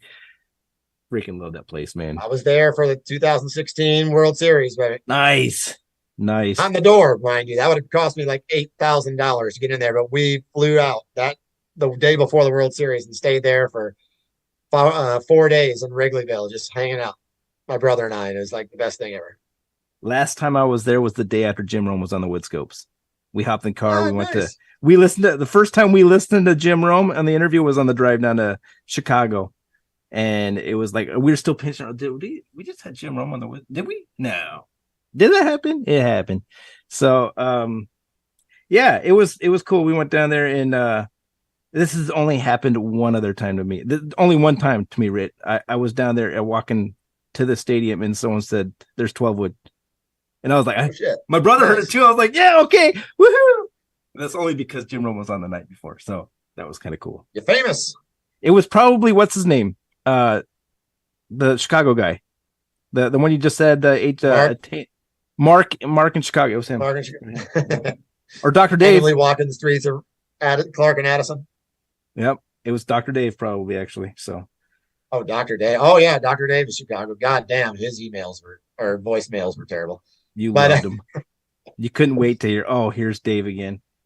Dr. Dave. Every now and then he'd throw a good one out, but he did make it to Jeopardy finally, by the way. I don't know if you saw that. Oh, no. That was still happening when I was around. Yeah. All right. I never saw his episodes. I don't know if they aired after I left, but he was bragging all about it on the voicemail for sure. I know another guy who was on a game show. What game show was that, dude? What was that? Baby. Was it Family Feud or what was it? America Says. I've never even heard of it. America Says on the Game Show Network. Yeah, I was not supposed to be a part of that at all. I was the fourth wheel on that one for sure. My two buddies and my wife were together, and one of their brothers was supposed to be on. He was the one who set it all up, and then he bails. Last minute, he flakes, and they need someone to come on, and I just happened to be available that day. And they called me up, and next thing you know, I'm on set of America Says, and I'm on the show that day. Horse, we don't have that, do we? We don't have that up there, do we? I don't think. I think Benton posted a clip of him being on the show. I've seen it on Twitter. Someone found it, but I don't have it. Season 1, episode 15. Season 1, episode 15. Team trivia Is against that, the is that, can I foodies. find that on like I don't know, Peacock or something? I don't know. You would think, right? I've looked everywhere for it. I could never find a full-on episode for it. Hey, there's a clone out there who will find it. If we tell them to, they're gonna find it. So many people will be in my life from high school to old coworkers. They'll say, dude, I'm just watching Game Show Network, and all of a sudden you pop up. The episode happens every now and still randomly comes on in the middle of the afternoon, and people will see me on there and say, what the hell were you doing on the game show? So yeah, that was That's pre Rome, clearly. I think it may have been like 2017. I did that on the first season. It was pretty wild. They taped like 20 episodes in a single day. Just power through. And we were in a big, huge cave of a warehouse with 20 other teams just waiting our turn. Their Pat Sajak and Vanna White are done for the year. They just they filmed 20 episodes and they're done for the year. It's amazing. And he banks millions of dollars. It's the best gig in the history of gigs. Okay, so Jeopardy, Jeopardy dude, Trebek did the same thing. He worked like 5-6 days a year. It's unbelievable. Is that right? Yeah. Okay, so about the whole October 14th thing when you're on the gear. What's the sound? Do we have the soundbite for that Bacon? This is the Gerrit Ritt show. He's looking it up. But anyhow, how nervous? Scale of 1 to 10. 12, maybe. Well, it's a good number. I like that number. Not only that, not just the day of. I'm talking about 2 months out. I'm panicking the whole way. What's my idea going to be? What am I going to do? What am I going to talk about? I'm not going to say, here's the Yankees Toronto game yesterday. I can't do that. I got to be somewhat creative and figure out something to talk about. Well, when am I going to decide on that? And then, who am I going to try to go after for a guest? Will they say yes? And I got to plan these 15 minutes out like per minute. I have to read it to myself 100 times. I have to make sure that fucking Thomas Dolby calls in 3-4 minutes into the segment, that we play Stephen A. Smith's segment, like with 2 minutes left to go. And Tom had to know everything, and Hawk had to know everything, and Albie had to know everything. And I couldn't let Jim know anything. So he was probably just as nervous, right? Like, my God. I'm sure. He said, don't ruin my shit. It's like, don't live from Southern California. Don't get the show off the air. This is the Gerrit Ritt Show. Literally months in advance, I was panicking to try to figure out what I was going to do. The on the air part goes so fucking fast. It feels like it goes. I believe it. Yeah. So you're in and out. And Tom Hanks went belly up as well. You do your prepared thing, and then it's over with. And you just hope that it gets some kind of a decent reaction, that it hit somewhere. And I still have those segments saved, and I'll have them till the end of the time. And so I love it. Another shout out to Benton. I know you guys have talked about him in the past. Love Jim Benton. I think maybe even Hawk brought it up. Literally one of the worst days of my 4 years there was not getting fired, was not being blowout with whoever, was the day that Benton's shit got taken off the internet, and all those clips that he had done for me and for everybody in the show was gone in a heartbeat, because I love those. I saved them. That was my only way. Dude, that was all I had. Yeah, Hawk even commented on that on the show with 12wood, and he said, "Why would you take that stuff down? Because it's just more promotion. You're going to reach out to more people, right?" It was CBS. I mean, it was the buy. It had nothing to do with the people of the show. I'll tell you what, it's the suits in New York. This is my little pea brain opinion. Is we live in a day and age where it's like everyone is streaming on the internet now. There's no more flipping with the remote on a TV. I mean, people still do it.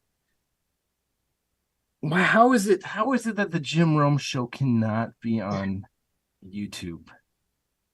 And dude, if I know this is not this, I don't know whose decision this is, but if it's on YouTube, you no longer have to worry about the X to read the comments. You could use the chat. I have the chat over here right now. We could use that. It streams live. Everyone could watch it from their phone. They could watch it from their TV. You're going to reach an audience that you don't typically reach. And I'm like, dude, how is that? How is CBS not on YouTube? Because it is the CBS gurus in New York. It had nothing to do with us. We wanted to. Hawk fought for it. Chalk fought for it. We all fought for it. We all wanted it. but we are the radio side. We were in our own little cocoon of 5 people in middle of nowhere beach, California, 3,000 miles away from New York, which I'm sure you probably have heard. They control everything in that studio. Yep. Every single camera that's in that studio is being moved from 3,000 miles away. Wow. And even when we were in COVID, it was from some dude's basement from 3,000 miles away, because they weren't even in the building at that time. They had to figure all that shit out.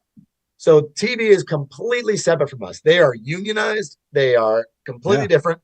And if you ask them to do extra things, they were going to say no.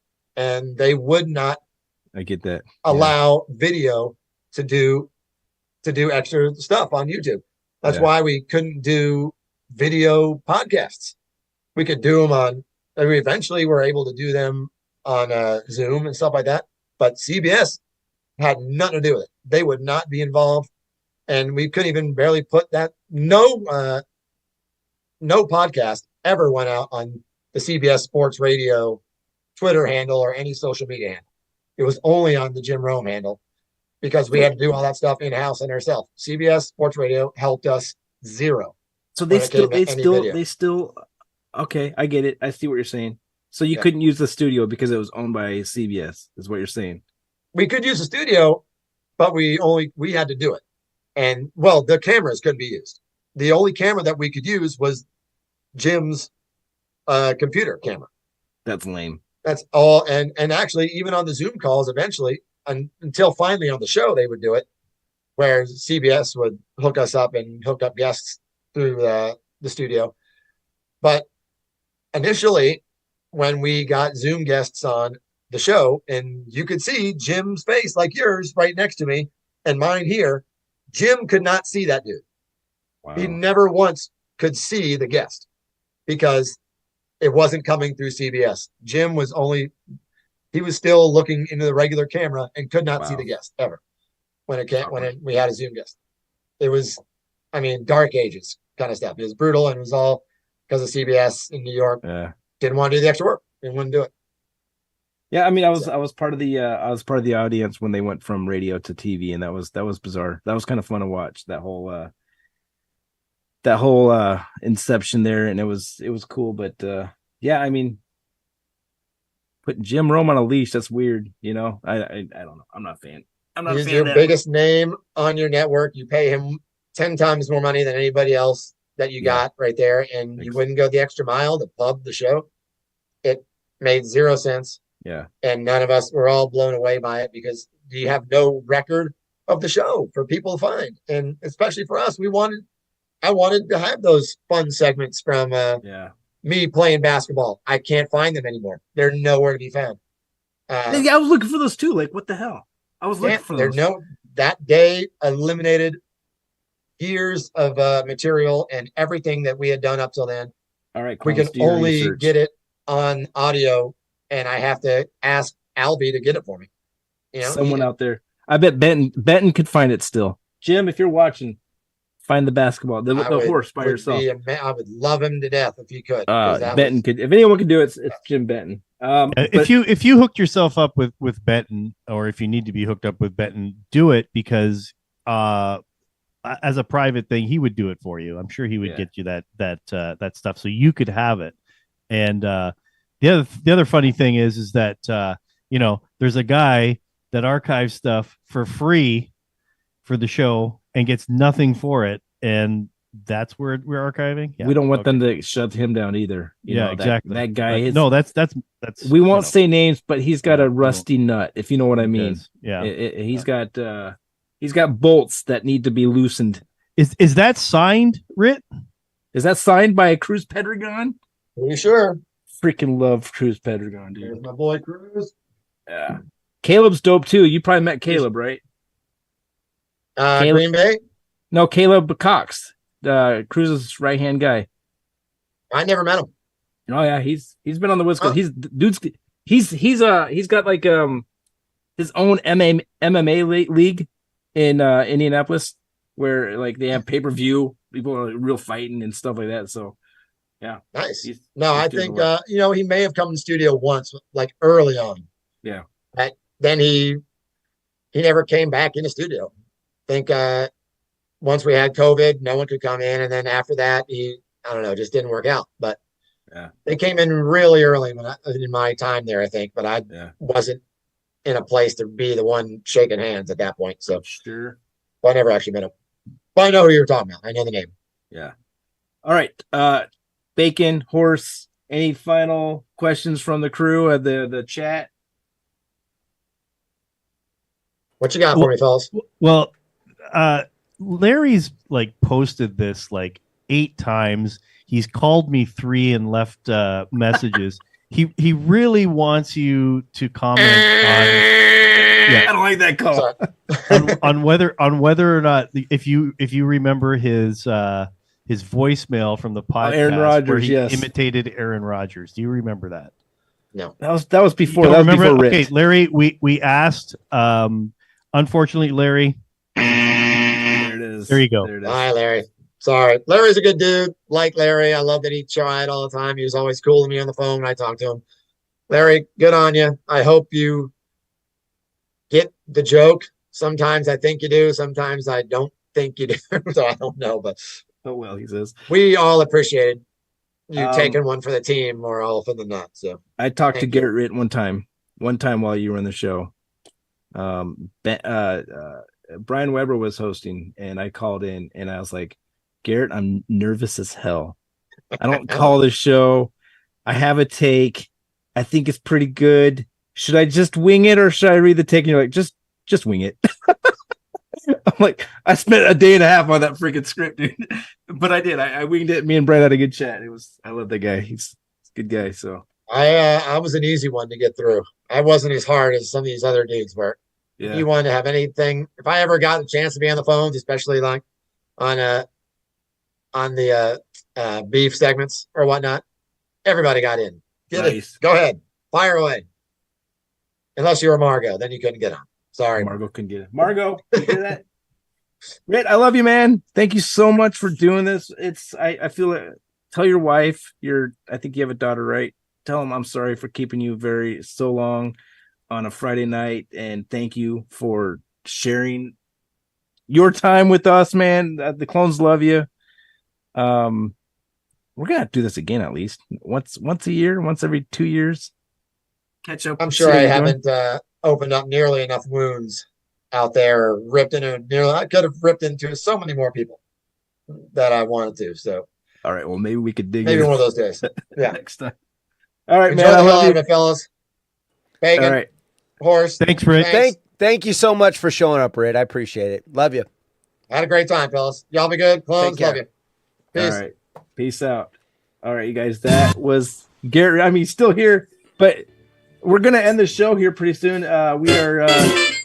We had a long list. We can't play music on here, dude. We're gonna get canceled. But anyhow, I could do 8-second clips, dude. I thought it was 7 seconds. You go 8 seconds in the lake. Well, I only went 6, so there you go. I'm wondering if there's like a parody we could find out there of like stuff like that. You know, someone on YouTube playing it on their saxophone, like they're on their keyboard. Someone playing it on a kazoo. Yeah, thanks, chat, for hanging in. We had, dude, we were gonna do wood ticks. We're gonna like have reactions. Maybe have some of you guys come in. We still can. I know the crowd is kind of thinned out. What do you guys want to do? Do you guys want to end, or you want to keep going? Let's bring some people from the chat on the show. Let's bring them in. All right, send a link out to anyone who asks. DM me, Haunted 00 Horse. I'll send you a Zoom link. Or DM. Do you think Aaron Rodgers is gay? Yeah, I think Aaron Rodgers is gay. Ha! Gay. We can't say that on radio anymore, dude. It's politically incorrect. Turn your camera on, Bacon. We're gonna bring some people in. All right. DM me on Twitter, guys. You know, Have a Parody great Larry wants to come in here.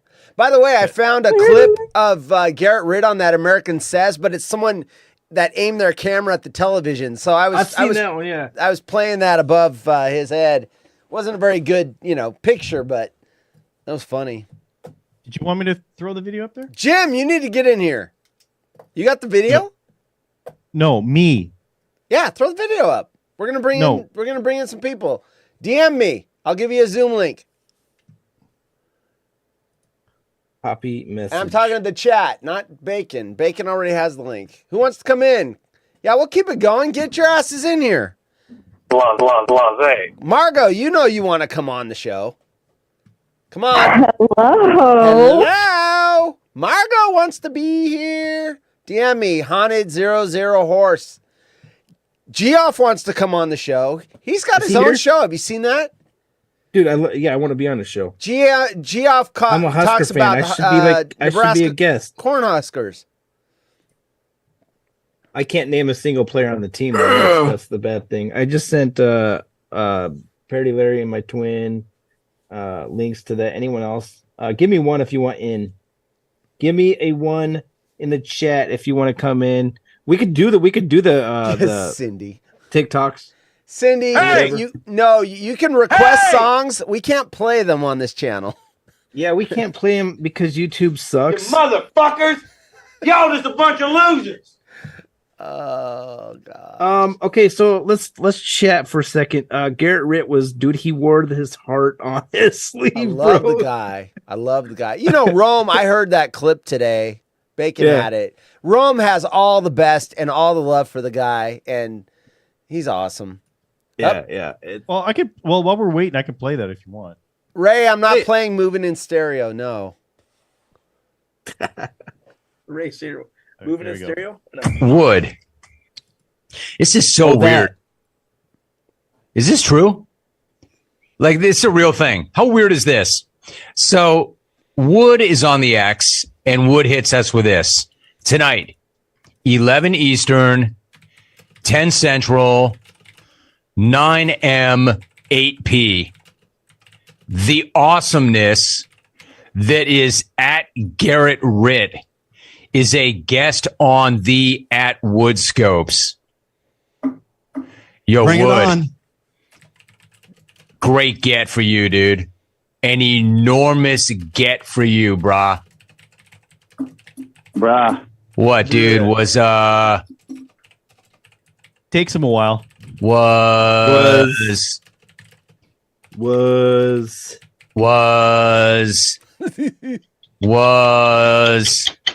Dasmati not available? I was just scanning my brain for the best analogy. Dasmati's good, dude. Even if he chose repping the Monterey Park City Council, Park of Rex, or whatever over us.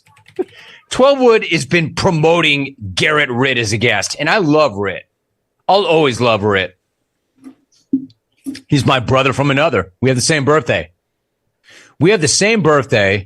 He was born probably 10 years before me, but looks like 30 years older than me. But he had a great energy about him, and he was addicted to candy. What's not to love about Ritt? Thank you. Dude, is there nobody else to interview? Jelly beans. Or have you not interviewed Ritt? Has he been telling you no? Has that been the white whale? Has that been the one you've been chasing? Finally. Anyway, there you go. Wood. You got some promotion from me. Nice. Good job. Dude, going back to the whole Jim Benton getting canceled from CBS on YouTube. Does Steve ever worry about that? Bacon? Does Steve ever worry about that? Like, he doesn't have to. The radio side and video side are different. CBS controls video. They don't control anything to do with the radio. And he just has good radio clips. Okay. So that would be Jim. Jim could sue him. It's still CBS.com, CBS Sports. So technically they come and say, hey, Steve, you have our content. But there is no disclaimer that says you can't record this. Yeah. There is no disclaimer that says you can't use this. He's not there for TV. He's not speaking ill of any of the sponsors of the show. He's literally just throwing that stuff out there. That's already out there. It's free to air. Yeah. You could get it on. They broadcast that out free to air. You do not have to pay to listen to that. Right. that's free to air, so not a problem. Versus something streaming on a cable where you have to subscribe, and CBS Sports actually gets revenue from the cable companies to carry their signal, and that's different. Versus, you could tape it off the radio. Hey, if you guys don't want to come in, I guess we end the show, right? If you guys don't want to, come on in and bye. Join us. I mean, Go home, get out of here.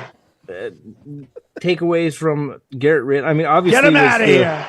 The whole fight between him and Tom was like an eye opener. He said that he got cut from the Jim Rome show. My eyebrows went way up because I thought he quit on his own terms.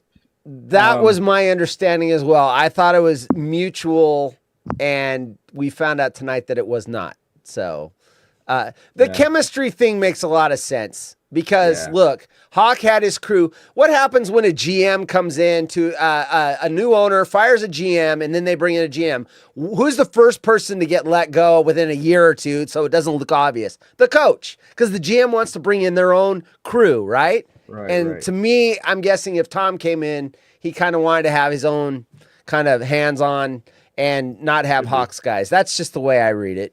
I mean, you also got the part where, obviously Ritt said he was a little burnout, the long drive.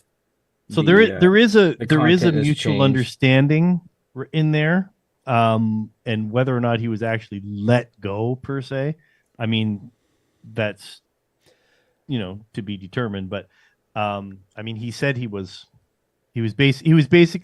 I don't think he was let go. I think it was basically.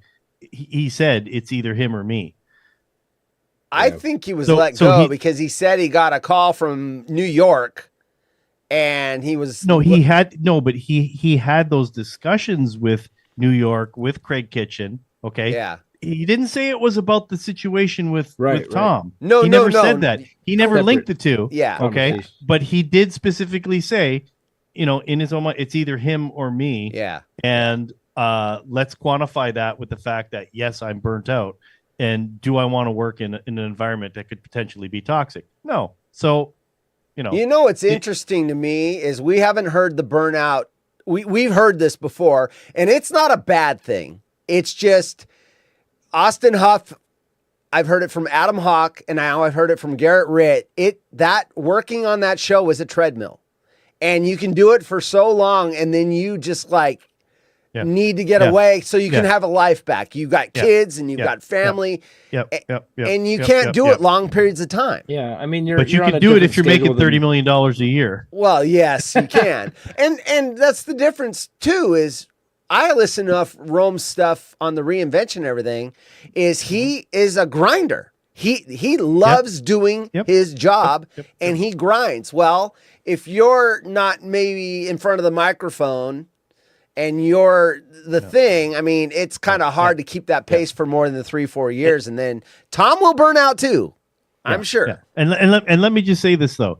If any people out there have a problem with Jim Rome making $30 million, then you've got a problem with your own situation because that guy has worked hard. He wasn't given anything. He built that. He literally was That's not his at fault the either. Core of that. You know what I mean? What's that? It's not his fault either. Like people Exactly. get mad at Someone wants to give you $30 million. Are you going to say no? No. I wouldn't. I'd be like, but he built that genre. He created a whole radio. Pioneer. He created a whole niche and a whole language. Yeah, exactly. Absolutely. And Ritt even says, I mean, he doesn't listen to the show. Yeah, first of all, Jane Humboldt wants in, so if you could send him a link. Jay, I'm sending you a link. Anyhow, he's got the thing that Ritt. He doesn't listen to the Jim Rome show anymore, and obviously he's probably got some hurt feelings and stuff like that, which naturally okay, but he loves the fact. You can tell there's still respect. Absolutely. He's talking about the fact that the clones still have this interaction thing going on with, I said we have a circle of friends that I hang around with and that I'm tight with. If a couple of them got married, I have a feeling they would ask me to be in their wedding party. You know what I mean? And you guys are in that circle too. Things have changed a lot, and they're not just internet friends. I know people say that, but some of these people are actually real friends now. Yeah. Ritt's problem was never with Jim Rome, and he's made that clear. Well, that's right? what he said. No. He said, "Can you find me another show where the audience has circles of friends? Like, you know what I mean? Like what we've created is we're all talking about getting together this summer, getting a Airbnb and going boating, camping, whatever we do. Some of them smoking too much weed, What did I say that? Okay. Oh, Jay's coming in. I gave him a link. I don't see him in the waiting room yet. If anyone else wants to come in, I'll send you a link. It's a different thing. We've said it a million times. Can you find me?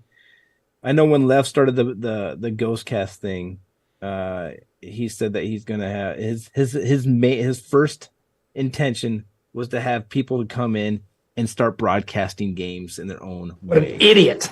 So instead of having to listen to Joe and Troy on a Monday night game on whatever network they're on these days, you could actually go on to Ghostcast and listen to someone else broadcast the game. Yeah. But when they started pitching the ideas to these investors, the investors are like, why don't we just have a place for people to chat, about certain genres. So it wasn't, you could just talk about anything like on Twitch, talk about anything that was, let's say, the free chat or whatever it is. You choose a topic in Ghostcast. And Ghostcast, in my opinion, was a brilliant idea. And then when I was talking to Lev about it, he's like, you have no idea how many different subjects out there that people are really big fans of. But I guess the vibe we were getting is that, you have, let's just say someone is really big into anime. You have a whole group of people talking about the anime, but they didn't have like a circle of clones, friends, whatever, that were like what Jim Rome has built up. And if you Google Jim Rome and you end up on his Wikipedia page, it starts talking about how he is a radio host and he's more famous for having this smack off contest once a year. That includes us. That includes the clones. He's always brought clones in. He's always taking calls from people. He's always reading tweets. He's involving us. And that, to me, even as I was a kid, I remember this. Sorry, I'm going on a rabbit hole type conversation. But when my brother and I were little, this big, my mom hooked us up with like the Bill Cosby picture pages. You guys remember that show? Picture page. And he involved you and how to do it. And like as a kid, I was like, that's super cool. And as an adult, Jim Rome is that for adults. How gay did I sound? But I remember you telling that story about the picture page. The hell that was a big deal. I always remember that. Like, hey, oh my gosh, I'm actually drawing. Hey, 12, we got a serious question. Okay, you ready? Yeah. Vujda's Flipper says, Wood, that 18-year-old girl from Laos that I adopted, we're getting married. Will you be my best man? Absolutely, dude. I mean, there you Chris go. and Casey, what a man. Yeah, dude, I'd totally be your best man. There you go. He will. He's flying me there, by the way. You got to fly. Yeah, you got to pay for the I think airfare. she likes me. God. You don't want to listen to my truck engine because it's probably all you hear. I tried to come on. What do you mean you tried to come on? Did someone send Seben a link? 7-Eleven? No, what he's saying is his truck is too loud. Yeah, but all you hear, if I tried. Okay. I thought I didn't see the if. Is that Jesse in El Paso or is that? I get it. Okay. What the hell is that? Phil Ken Saban? Yeah, Saban. That was horse. So getting back to the Ghostcast thing, but that has the same problem that Twitch has. That has that dude. It's like it's just difficult to get to. People can't find it. It's like life would be so much easier if we still had Periscope, right? Left got pissed. I think he got tired of me asking him when it was going to be on Android because it was an Apple only. He goes, "You don't understand how much money it costs to put on Apple, and then we got to come up with the same amount of money to get it on Android." Yeah. So you're already limiting, a huge. I couldn't listen. You couldn't listen, and then Twitter comes out with Spaces, which is much easier. Boom, click, everybody's in there, right? Yep. And I think Spaces was the final. I think the goal was to sell the idea to Twitter. If I remember talking to Lef, if he would have sold that idea to Twitter, Yeah. They killed buzzkill. They killed Periscope. They took the idea from what was that? They took the idea from someone that was using the Twitter. What was it called? It was like it was named after an animal. Anyway, and these guys came up with this way to stream live video on Twitter, and they got this big following, and then Twitter made Periscope and basically shut them out of Twitter. I forgot what it was. Anyway, I thought you were going to say Discord. No, not Discord. Discord in my pants. In my pants. Discord in my pants. No, it's called like Marmot or what? Anyway, whatever it was. James in Sacramento created Periscope. Apparently, Wells says. There you go. He did. He invented actually, I thought didn't Jacob and NorCal create Periscope? Oh my god, dude! Hilarious. What an idiot! That's a you hear that name? That's a good show, dude. Yeah, it was good. It was a really good show. And you know what? I asked him 2 questions you guys already talked about. Hey, just to explain that. I'm trying to read chat and pull video. I cannot tune into the conversation. Golden Bake Warrior says, "Did somebody say Discord?" Yeah, he did. Discord in my pants. I guess the reason Jay isn't in here, he says he's taking a shit. We all do, man. I mean, Nothing Laguna took a shit on the Woodscopes, if you guys remember. Yeah. Do you guys remember that? Yes, I do. He was still on video too. Remember what? Took a shit right on the he Woodscopes. was aiming it at his face. We didn't see anything else, but yeah, that. I wonder if Darren, are you here? Darren ever found the show? Darren, yeah, he left. Darren left. Darren and Kuna was in here though. He got an ex-wife crack in before he left. I post a tweet 17 times a day on 2 accounts, Woodscopes and 12 Wood, of how you could find this on 3 different platforms and when it's on. And yet I still get people like Darren saying, "When is your show and how do I find it?" Hell, Jim Rome even went through all the time zones today on the show. There's a button right on my page, man. You just you're on it. Oh, jeez. No one wants to come in here. Dude, when you did Woodscopes, what, 3-4 years ago, you're doing every Friday? The second you opened up the freaking phones or whatever, I was on this thing. And now, look. That's Periscope. Look at Parody Larry.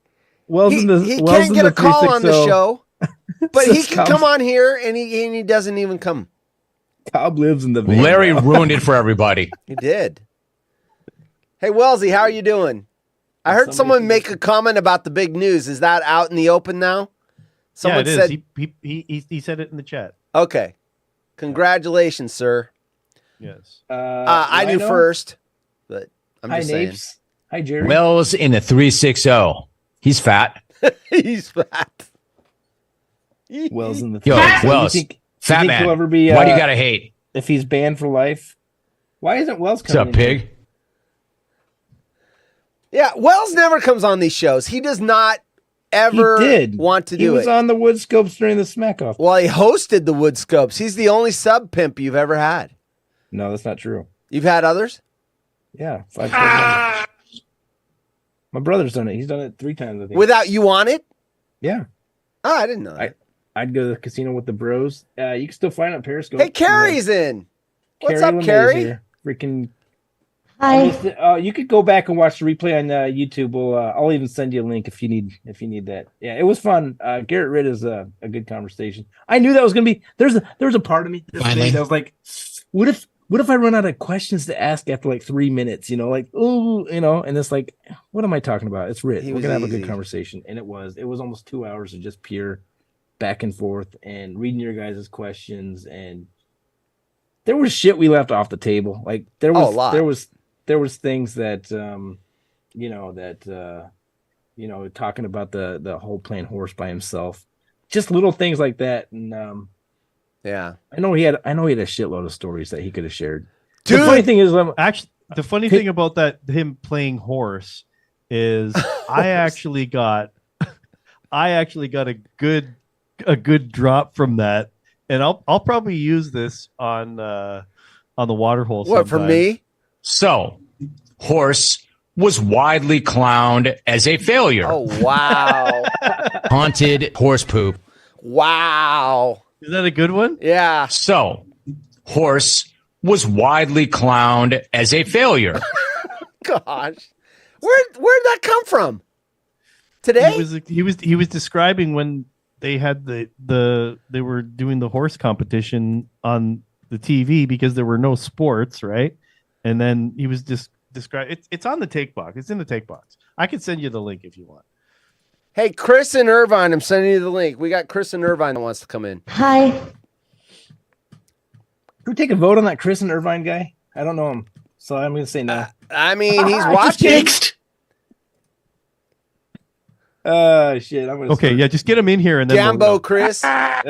We'll be like, you got 10 seconds to convince us whether you should be in here or not. You're not my circle. He'd be like that. I wasn't invited in your wedding. The John guy that was the old man. That was dude! I ran that last night before our show. I saw that. Yeah, I saw that. That was freaking hilarious. Those were all pre-recorded. I've come to the determination that those weren't done live. Those were all pre-recorded. Chris and Irvine. Hi. All right, you got 10 seconds, Chris. What's up, Chris? There he is. Oh, you're on mute, dude. Hit the mute button. Hi. I thought he had a Packers hat on. I'm like, you're not going to boot him. What's up? Hi. All right, cool. I'm just an average clone. Just ask me anything. Been listening since '97. Nice. What? I wasn't even alive in So 97. who are you following? Because I had your DM didn't come through, so I know you're not following me. I'd accept it, which is fine. That's the Twitter I use to troll people, basically. Oh, nice. Oh, then you're definitely a clone if you're trolling people. Yeah, dude. What's your? Looks like a what's your nice account? little guy, actually. What's the handle? Oh wait, if it's private, don't. If it's trolling people, don't share it in here. But yeah, hit me up with that if you could, Chris. Yeah, it's not very active. I think I already said it out loud. Oh, you did? Yeah. Yeah. Oh, a cat. Stop mocking me! Dude, if there's anything that I love, it's a black pussy, man. It's So Sorry. 97, a clone since 97. So you go back. I remember being driven to school and having my Wow. dad listen to the Jim Rome show in I don't want to age myself, but I was in 7th grade, maybe 8th grade. We're all late old, 97, 98. bro. Dude, I'm You're 54. the youngest one in this group. Yeah. Have you ever called the show or tweeted at the show? No, I'm too afraid. It's just I have other tweeting's podcasts. easy. Tweeting's easy. I'm a coward. I will never call either, but I tweet at Alright. the show. It's just Chris I get Irvine starstruck. is going to get his first Jim Rome read in the next 2 weeks. That's my There we prediction. go. That's right. You got to tweet at the show. We want to hear you get read. I mean, Okay, I'll try. you're coming. It's easy. If I can get read, anyone can get read. Where you at, bitch? Yeah, if Horse could get read, man. I mean, his tweets are horrible. Right? Haunted horse And poop. I'm an idiot. Oh, God, there we go. So I like young that's gay cool. guys. So you're one of those guys that learned from your dad. Your dad liked the show, and then you liked the show. That's awesome. I hear that a lot. Yeah, I do too. I'm just a girl. All my drops are coming. Yeah, Hey, Horse, will you they're stop very saying out stuff of like- context. Yeah, come on, Right. dude. I really, really, really want to touch myself. There we go. Horse, come on, dude. We're trying to run a show. The here. best Can one you ever did was that one when Adam Hawk was on there, and I was talking about meeting his parents, and you dropped that on me, and I wasn't on camera. It wasn't meeting his parents. Even you're getting the story wrong. You were talking Wait. about getting free tickets for the Masters. Was were that it? talking I about- thought it was the parents. No, I thought no, it was no. Okay, Wait, okay. I Well, watched whatever. it like multiple I times. wasn't talking on about the time camera, when- so I had to explain that. Dude, that wasn't me. You Yeah. were talking about the time when Hawk was on and you dropped that? Yeah, Yes. talking about? yeah, Yes. yeah. It was. But Yeah, I he wasn't was on camera, so he couldn't see my lips. You know, if it would have dropped when I'm on camera, you can tell it's not coming from Hawk's me. eyebrows just went up like, oh, okay. He whatever. thought he actually said it. Like, okay, he's Yeah, I Hawk really, looked at the camera really, like- really want to touch myself. Yeah, and Hawk was like, okay. What? What is wrong with Dude. this guy? No. Of course. Chris, tell us. You listened since '97. Who is your favorite caller of all time? Who was it? Definitely Brandon Corona. He really speaks to me. I wish he were from Corona Del Mar, but we'll be okay with the Corona 909 influence for the Jim Rome show. Guess So, who's yeah. going to be on the show next Friday? Oh yeah, Brad and Corona. Brad and Corona on the Woodscopes next week. So we are gonna have, dude. I was so freaking nervous the first time he was on because no one knew him. He was only the card. Brad and Corona. He didn't interact with anyone on Twitter. I said after he won the Smack Off back in, was it number 24, 25 when it was that one. Brad and Corona, I think. Horse bacon, I mean. Yeah, that was Vic doing that. That wasn't Vic. No, it was Brad doing an impression of Vic. Yeah, impression of Vic. Yeah. Yeah. Okay, so he'll do that to you. Brad puts you in an uncomfortable situation because when we were doing the post Smack Off show, Steve had buggered off or Pool Doc had gone out for a smoke or something, and it's like, we're bringing Brad on. Bacon, you talk to him. I'm like, okay. So I start talking to him, and so I said something about Jeff and Southfield had a few funny things that he came up with just before Brad came on. So what's the first thing Brad says? They say, okay, Brad, we got some questions for you, whatever. He says, first thing Brad said. Why am I getting a double? Someone's listening to the feed. Is that you, Chris? Sorry about that. No, I'm trying to see the chat. It's all right. So no, you could just mute it. You can mute it and watch the chat. So he says, first thing out of his mouth, before I get started, bacon. That is the worst thing that was ever said on airwaves ever. And I'm just like, okay, I'm supposed to interview this fuck. It's like, whatever. That's awesome. Yeah. So he was not interacting with he was not interacting on Twitter at the time, and he won the Smack Off. And I sent a text to Adam, and I was like, hey, can you do me a favor? The next time Brad calls in, can you give him my phone number? And I was getting ready for a Woodscope, and this is when I used to tear my whole entire basement apart to make an episode. And my phone's ringing from a private number. I'm not answering that. I'm not answering 3 times. I finally answered, and he's like, "This is Brad and Crow." I'm like, "What? No way!" But then when he was on the Woodscopes first time, dude, I said, first 5 minutes roast me, and he did, and I was like nervous as hell, and it was funny. But that's what he does best, right? I mean, even when they had the Hennessy's party, right? It's like he's like total frat boy. He's going around messing up everybody's hair, giving them noogies. I mean, he was just like this much short of like giving somebody a wedgie. Dude, he was carrying Fabian out of Lewis. Didn't he? Lewis and Palmdale's leg, dude. He was drinking beer out of the prosthetic leg. Yep. I heard he gave Fabian. He got him up on his shoulders and yeah, he was walking around with Fabian on his shoulders. Yeah, there were pictures of that. Oh wow, that's funny. Was that the same party that where Randall was just like totally trashed, like leaning up? He was that was Randall. Oh wow, that was God rest his soul. That was the one where Fabian hid the beers out in the bushes. When they cut him off, he went out and got the beers out of the bushes. That was Irie, I think. Was it? No, it's Fabian. No. Fabian's the one that stashes beer everywhere. Fabian, yeah. Ray just goes and does lines in the bathroom and then puts it on the internet. You know. So what else? So Chris, okay. So Brad, you like Brad? Who else you like? I like Rick in Buffalo. He's definitely a reincarnated version of Mike and Indy. I love his anger, and I know it's a complete gimmick. Mm-hmm. Thanks for the vine, Jim. He's the main source of my jungle Tourette's. You know what's funny about Rick is when he comes into this show in the Woodscopes, he won't talk in that voice, so he sounds all normal. Yeah, he sounds and all like normal we and try stuff, to get him like, Smart guy, that Rick. Hey, talk like you do on the call, and he's like, no, man, it screws up my vocal cords, and he's all normal sounding. It's pretty funny. It's like I'm a Chargers fan, as you can see, obviously. So the Bills came to town last week, a couple weeks ago, and I was trying to describe the fandom of Buffalo Bills fans and how they go through tables and all their craziness. And he was the one person I kept thinking of. And of course, I was describing this to the girl I was currently dating, and she has no idea what the Buffalo Bills are, let alone Rick in Buffalo, the guy on the Jim Rome show. Nice. Yeah, the Chargers fan. Do you follow Silk? Yeah, but he likes the Dodgers, which is completely antithetical to anything Orange County. It's crazy with that guy. And of course, Silk beats to his own. Come on. What's up, GBW? What up? How's it going? Oh, you know, I don't have a voice. Yeah. You got Are you COVID? off of vacation now? Your vacation's over? I'm on vacation now, bro. Oh, Are you done wielding machetes and breaking Yeah. shit? Machetes, shotguns, all of it. Yeah, I'm done wielding everything. Hey, GBW, have you met Kristen Irvine? He's this guy down here. Wait, hold on. I got to point in the right direction. Hi. I think it's that way. Hold on. That's Nope, cool.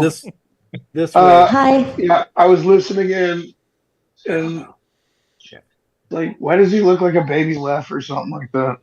He does. He does He look relate like to Lef. Lef and the bully, Laguna Beach. Bro, Bully. You do look like Left or Lef. Benny. Hey, Chris, Maybe you he's have really covering up big ears. the big ears. If we saw the big ears, we know they're related. Do your ears come way out? Are you related? Are you like No. Jeff? You're small. No, he's got normal size All right, ears. normal. So he's not related to Lef. Okay. Yeah, Nick, is it Wells in the is it like 360. 7'5"? I'm Is he sorry, what? 7'5"? He could be Benny. Hey, Wells in the Benny. 360 wants to know Chris's Twitter handle. You don't want to give that out, right? Not just yet. No. It's, you know, I have Okay, a sorry. real one. Sorry, I made some Wellsy. mistakes on, and You okay? That's fine. How about this? Follow Yeah. Wells in the 360 if you're not already. Yeah, there you go. Wells But is then creeping everyone on will me. see which account just followed Wells. Quick creeping on the young guy. Cut the shit. Hey, when you're God when damn it, when you're a new clone, man, we want to know everything about you. Yeah, right. Okay, yeah. Get your freaking finger out of my asshole, buddy. Wow, bro.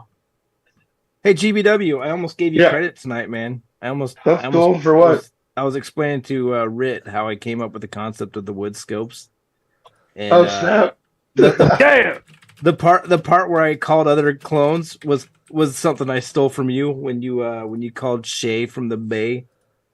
Fuck yeah, I did that a couple But times. yours sucked because your connection was always like choppy, and it was like, oh, I can do. I this know, better. 'cause I lived I in just the got to ghetto. connect to the internet.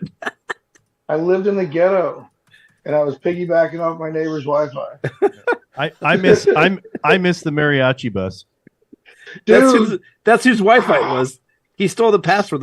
The password was Juan to Juan. Juan on Juan. Get the fucking out of here. You gotta get I'm the sorry, that password sounded right. really. bad. nuts? Wells, why aren't you in here? Who? Oh, breaking news, guys. Golden Bake War. This is Wells. I got Checking out a Kermit the Frog with another fast-breaking news story. Headstrom's going to pull this Just the drop of Wells. me God reading damn this, it. so I got to read it right. So Wells is saying this. Golden Bake Warrior voice gives me a boner. Wells is saying that, and I know you can chop it off of me saying that, and you're gonna. You know what? I know why. I know why. I'm not going to explain it here. It's against the rules. the but I- private channel. I understand why. All right. Well, there you go.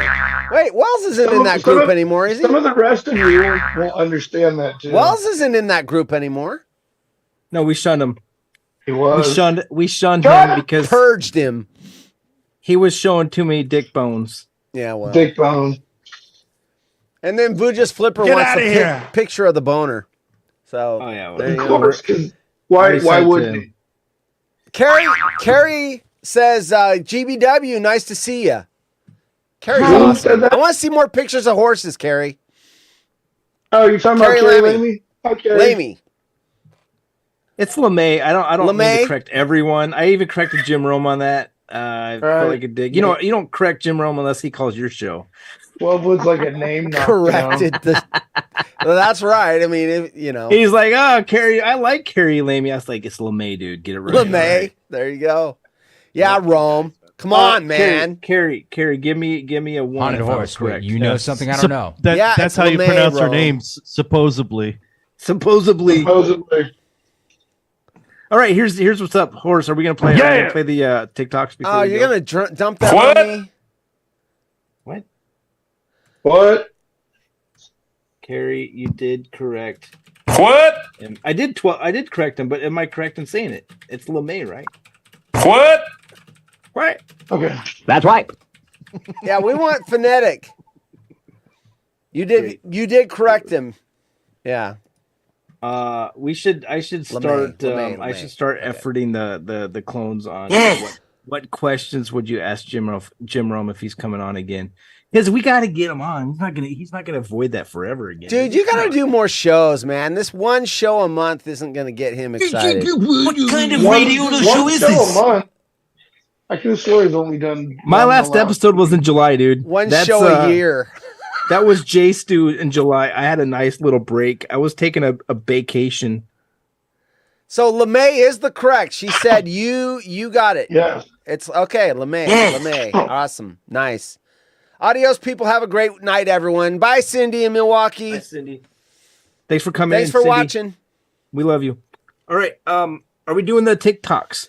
Bye. You're gonna jam me on that. All right. Let me. See. I thought I was gonna look at. Let me ask. Hold on. Let me ask Chris and GBW. Do you want to play?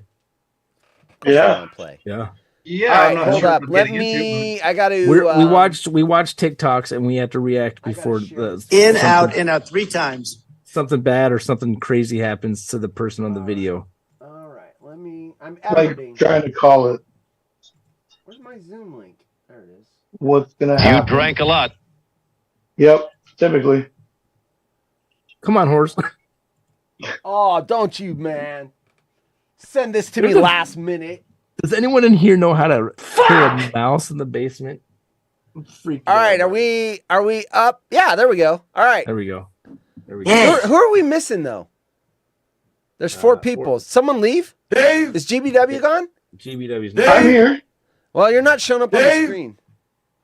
Dave. Why? There's not room. Anyway, we can hear you. All right, so here we go. Explain the rules, 12wood. Hello. All right, I just did. You're here. You're here, GBW. We Okay. just can't see you. What the? We're gonna play a video, and then when he sees a Woodscopes logo, he has to pause it, and we have to guess what's gonna happen. Hold up. I've seen this Stall already, for. though, Give me so. 30 seconds. Stop it. I swear, horse fucked. Did he this just up. go take a piss? No, I'm in charge of this. I'm gonna go take a pee, guys. I'll be right back. He went to get jerk off in the back. No, I thought my wife was going to bed. This portion of the She show usually has been brought to knocks you by on the door when Jergens. she's getting ready to go to bed. Jergens. All right. The best for your dry hands. Okay. All right. You guys, when are you ready? Yes. All right. So watch. I have herpes. Oh. All right. Did we see What's that? that? Where's Tyler and Oshkosh when we need him? He always knows the answer. Okay, guy jumps into something. Is this the one where the guy takes the shit in midair? No. Yes. Is That's it? a good answer. No. What are your guesses, Horse? He's gonna hit ground. He's not gonna hit water. What? It looks like he's aiming for a bay or water, but I think he hits the ground. And Chris? And to be clear, these aren't like CGI or these. No, are like, wow. Oh, these are real. This is real videos. I think he dies. Oh shit! All right, GBW. Looked like there was some kind of hole. I think he's gonna drive into a hole. All right. Oh wait, you guys are reading the chat. There's a shark There he that goes. gets it. There he goes. There he goes talking about holes again. He's gonna get bit by a shark. The 512 lumber is the first one to get it right. Wait, where's 512 lumber? He's in the chat, bro. I just said he's in the chat, bro. All right, I'll kill that. Sorry. Here we go. He said a boat appears. Okay, hit play. Ow! Oh, that sucks. All right, pause it. I'm queuing up the. Oh, yeah, you can play it, I guess. Play it until the next here symbol. we go. This next one. Shit, hold up. Yep. Let me go one more time. I can't see what's going on. What's going on? Oh, someone. Did I screw it Oh, up? that's gonna rip his pants off. So obviously he's playing the second one. So Yeah, it's well, gonna rip. All right, play the next one. Hold on. That was a very short one. Water. Second. I can't see it. He loses his pants, Lujas Flipper says. Oh, now I just lost them. Allegedly. All right. He looses his pants. He loses. There we go. Now I can see where the play button is. Awkward. All right, we ready? Yeah. Yes. Barry, we'll see you next time. Look at it. Did you guys see his dong? His pants came Barry, out. I'll see you next week. Brad and Corona. Brian Corona next Hi. week. All right, we ready? Next one. Jeez, these are short. So someone's standing in the snow and he's throwing something up in the air. Looks like a pot. No, this is the one where it turns into it immediately freezes and turns into like snow. Ice like fog. like a fog, mist. whatever you call Yeah, it, yeah. like I a see mist. what you're saying. Yeah, I yeah. say it doesn't turn fast enough and he burns himself. 512 Lumber says he burns himself. Vuja's Flipper says he burns himself. He's gonna burn himself. All right, let's go. Let's go.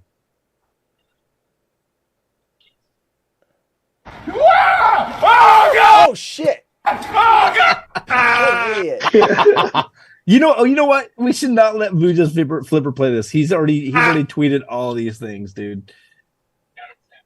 Hold on, I All right, gotta, I gotta change. Change. Yeah, something. yeah. Chris Stall. Chris can't play. Chris and Casey can't play. Just say morning on all of them. Second. Let me Flipper. redo this. I gotta grab it differently. There we go. Let's try. Oh, that's what she Okay, said. that's gonna be a drop. Oh, great. I gotta grab it from the side. Oh yeah. All right. I'm trying to get rid of that play button. Is what I'm trying to get rid of. That's okay. I think she likes me. God. All right. Here we go. I don't know what just happened here. What's going on? God, they're fast, dude. They're the short videos. She's gonna get run over. She's gonna walk into the tire. Yeah, One more. yeah, that's what happens. Go ahead, play it. He gets run over. Yeah. By his Oh, own that's tire. He's nuts! Oh! All right, next one. Stop it! I've seen this one. I mean, he's gonna fall. I've seen this one. Tyler would say, he what's it? Hit that Shit. car. What the hell is that? That was horse. All right. All right, he's gonna fall, right? I mean, Yeah. Okay. What do you guys think? That's right. You guys are awfully probably quiet. a nut You're just like, shot. He's getting hit by a car. What could have happened, boss? I'd say nut shot. Yeah. Wreck him. Come on. Oh, yeah. That didn't see that coming. Oh, some guy on a motorcycle. What could Well, go that wrong? car's Allegedly. that car's a little close. Is he gonna get hit by the car? He's Guesses? gonna run into something. Chris, GBW. He's gonna run into something. Vujas thinks the bike loses the front wheel. Phone pole, says Lumber. Stay on target. We ready? Yeah.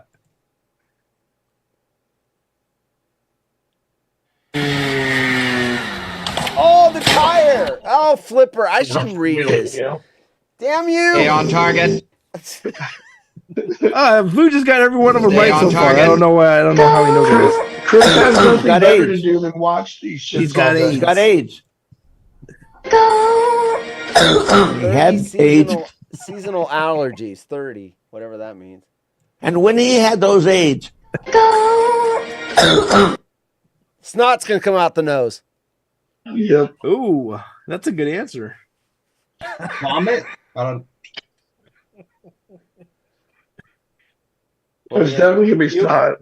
Sir, no, you can't. You can play. No one's reading your shit except for me anyhow. So, what happens, Chris? Yeah. I'd say vomit. Vomit. GBW, are you vomiting right now? Snot. He said stop. Okay, I guess that means go. Oh, snot. Oh, snot. He says. Oh! Nasty. Oh, he's throwing a stick for his dog. What could go wrong? Gross. What the hell? I wonder what Vuja's Flipper's going to say on this one. All right, throwing a stick for a dog. Is the dog gonna run into him? Yeah, Dog that's attack. undercut his Dog's legs. gonna run into the door. Car hits the dog. I say the dog undercuts his legs. Here we go. I'm abstaining. Okay, cool. What happens next? Oh yes. Kapow! Oh, Yes! door. Called it. Nice. What could go wrong here? A trampoline park. Everyone loves a good old trampoline park, right? He's gonna miss the Thanks, last one. trampoline. What'd you say? He's gonna miss the trampoline. Anyone? Oh, he's going face first into the pad. First, I said the trampoline caves in, so he disappears. That's a good There guess. is a net there. What does Vuja's Flipper say? I'm abstaining. He's not having any sex. That's what he said. He's abstaining. He says morning. The following program is intended for mature audiences. All right, ready? I really, really, really want to touch myself. Really? All right, let's go. Let's go. What happens to the kid going to the trampoline? Let's see glass. There was That's a a glass. Glass. Nice. Oh. Ouch. Bruh. Oh shit. Oh shit! All right. Wrong mouse. I got too many. What an mice. idiot. Oh, that's like oh jeez, dude. He splats on the ground, bro. Oh. Easy dead. They find Go his home to brains mommy. 2 blocks down. I think I heard him say, I'll make I up mean- for it now. that's not going to end well. You wouldn't put it on here if he hit the concrete, though. Well, what if I did? Okay, maybe I Then just got a I'm little going to dark. pull the plug on the show for violence. I got a little dark. I had a moment. Okay. The following program contains scenes and language of a frank don't and like explicit children. nature. Viewer discretion is advised. I think that they should all jump out of windows from like 60 flights up. Let's go. All right. I'm gonna be fucked up.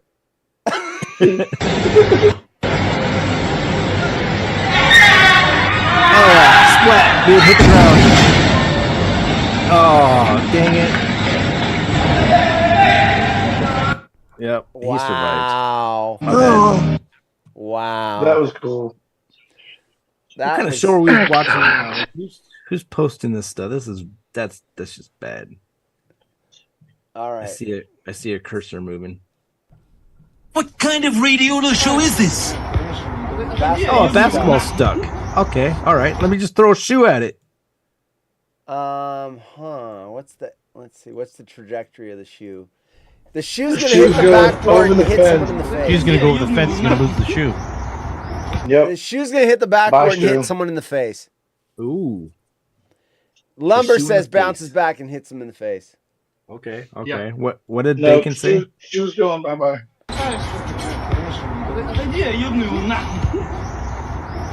Oh shit! Over the fence. Completely missed. Bye bye. Oh, they're both gonna flip upside down in the hammock. Oh Yeah. shit. Gonna This flip. one's too easy. It We is can't have easy. that. That's too much violence in the show. Let's shut It's it down. too violent.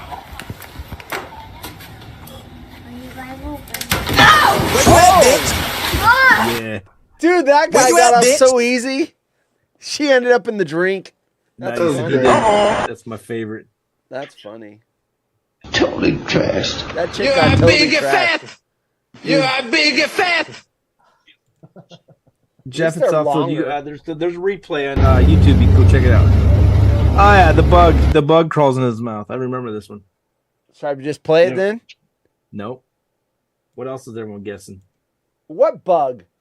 You didn't see the bug? Uh-uh. All right. Gross. Who else is guessing?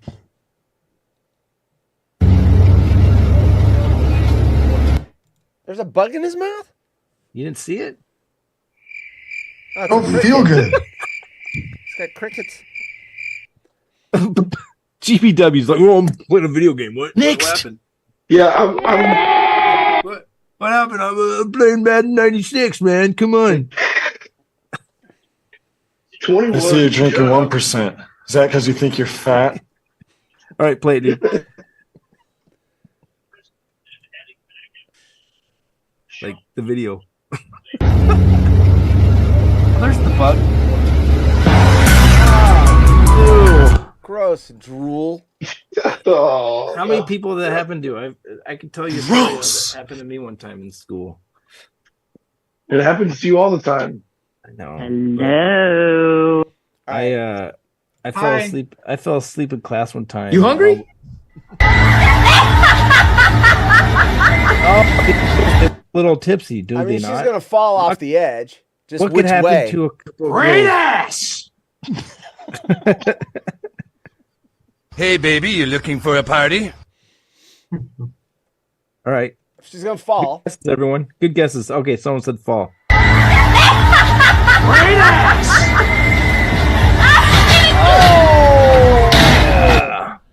And that was metal.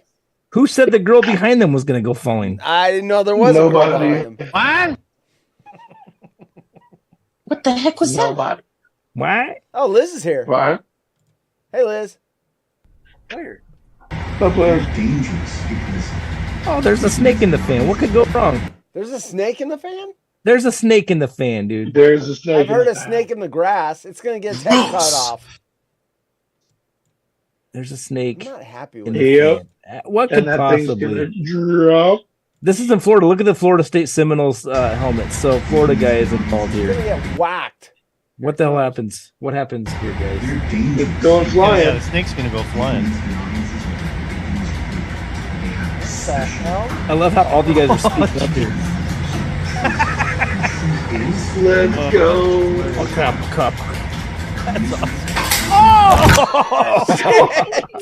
Oh, That noise probably sounded familiar to all of you guys. Yeah. Next! All the guys in here, flap, flap, flap, flap, flap, flap, flap, flap. Yeah, Okay. right. I really, really, really want to touch myself. All right. So now we have that in. Yeah. Now we have that. In, Is that it? double. That's it. Is that the last That's one? the last one. All right. That was Thank the last God. one. Oh, shit. That was good. Too much work. Congratulations, me. That was almost. We went from 20 people That's to 10 stupid, people. guys! All Yeah, right. that's why I'm not There's- there. there's the Horse cat replaced me with again. his laptop. All right. I think we should end the show. Watch your smelling ass and balls, you nappy motherfucker, you. I'm really bored of all of you guys, except for Chris, obviously, because of the cat. The cat's great. So You need to learn how to suck some goddamn dick. That's totally inappropriate. GBW's like, oh, I gotta get back to 96. I gotta get Mad 96, man. What the hell? When The are we gonna play Tennessee Fortnite Titans were again? good that year. Got Eddie George, man. Eddie George is gonna go for a touchdown. Hey, your brother wants to know what he won. You got Steve McNair on the team, dude. What did 512 Lumber win? He got most right. Oh, he According did. to him. He gets to be the second best looking guy in the world. How many did he get right? I got like 3 of those right. There you All go. right. Do it! Well, hey guys, let's. Can you I got more clarify content. what teabagging is? That means when you take your ball sack and you dip it. Next week, Brad and Corona, same Brad and people, Corona. same channel, same everything else. Let's save some of the content we Brad have. and Corona. Listen, horse, listen. I have a contest we're gonna do next week. You guys remember when we did the guess the nursery song? Do you remember that? Yes. Guess the nursery song. No. Yeah, I played a song that was like made out of the nursery song. Oh, okay. And you guys guess what the song it was? Yeah. Yes. The kids loved it. I have a whole shitload of them, but I can't find them now. I'm taking Bacon's job. He gets pissed when I do my What sound an drops. idiot. He's like, "That son of a bitch." Are you doing the nursery thing and because of Wells? For instance, Wells. what song is this? Not loud enough. Should have given it to Bacon. Yep. Can't hear it.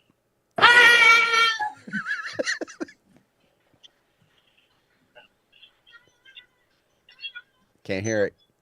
Can't hear that? You're not punching Nope. through, dude. All right, I'm gonna send that to you guys next week. When we get Brad on, we're gonna play that game. All right. Yeah. Oh, okay, dude. All right. Are we Let's out? end this thing. Everyone's gone. Thanks for Chris, watching, nice to everybody. meet you. GBW, thanks for coming in. Thank you. Horse, you Yep, did yep. a phenomenal job. Bacon, you did a phenomenal job. I couldn't do that shit without you guys. Love you guys. Have a great night. Have a great weekend. And go Pack, go. Go Brad, Pack, go. Brad and Crow next Friday. All right. Go back to zone. All right.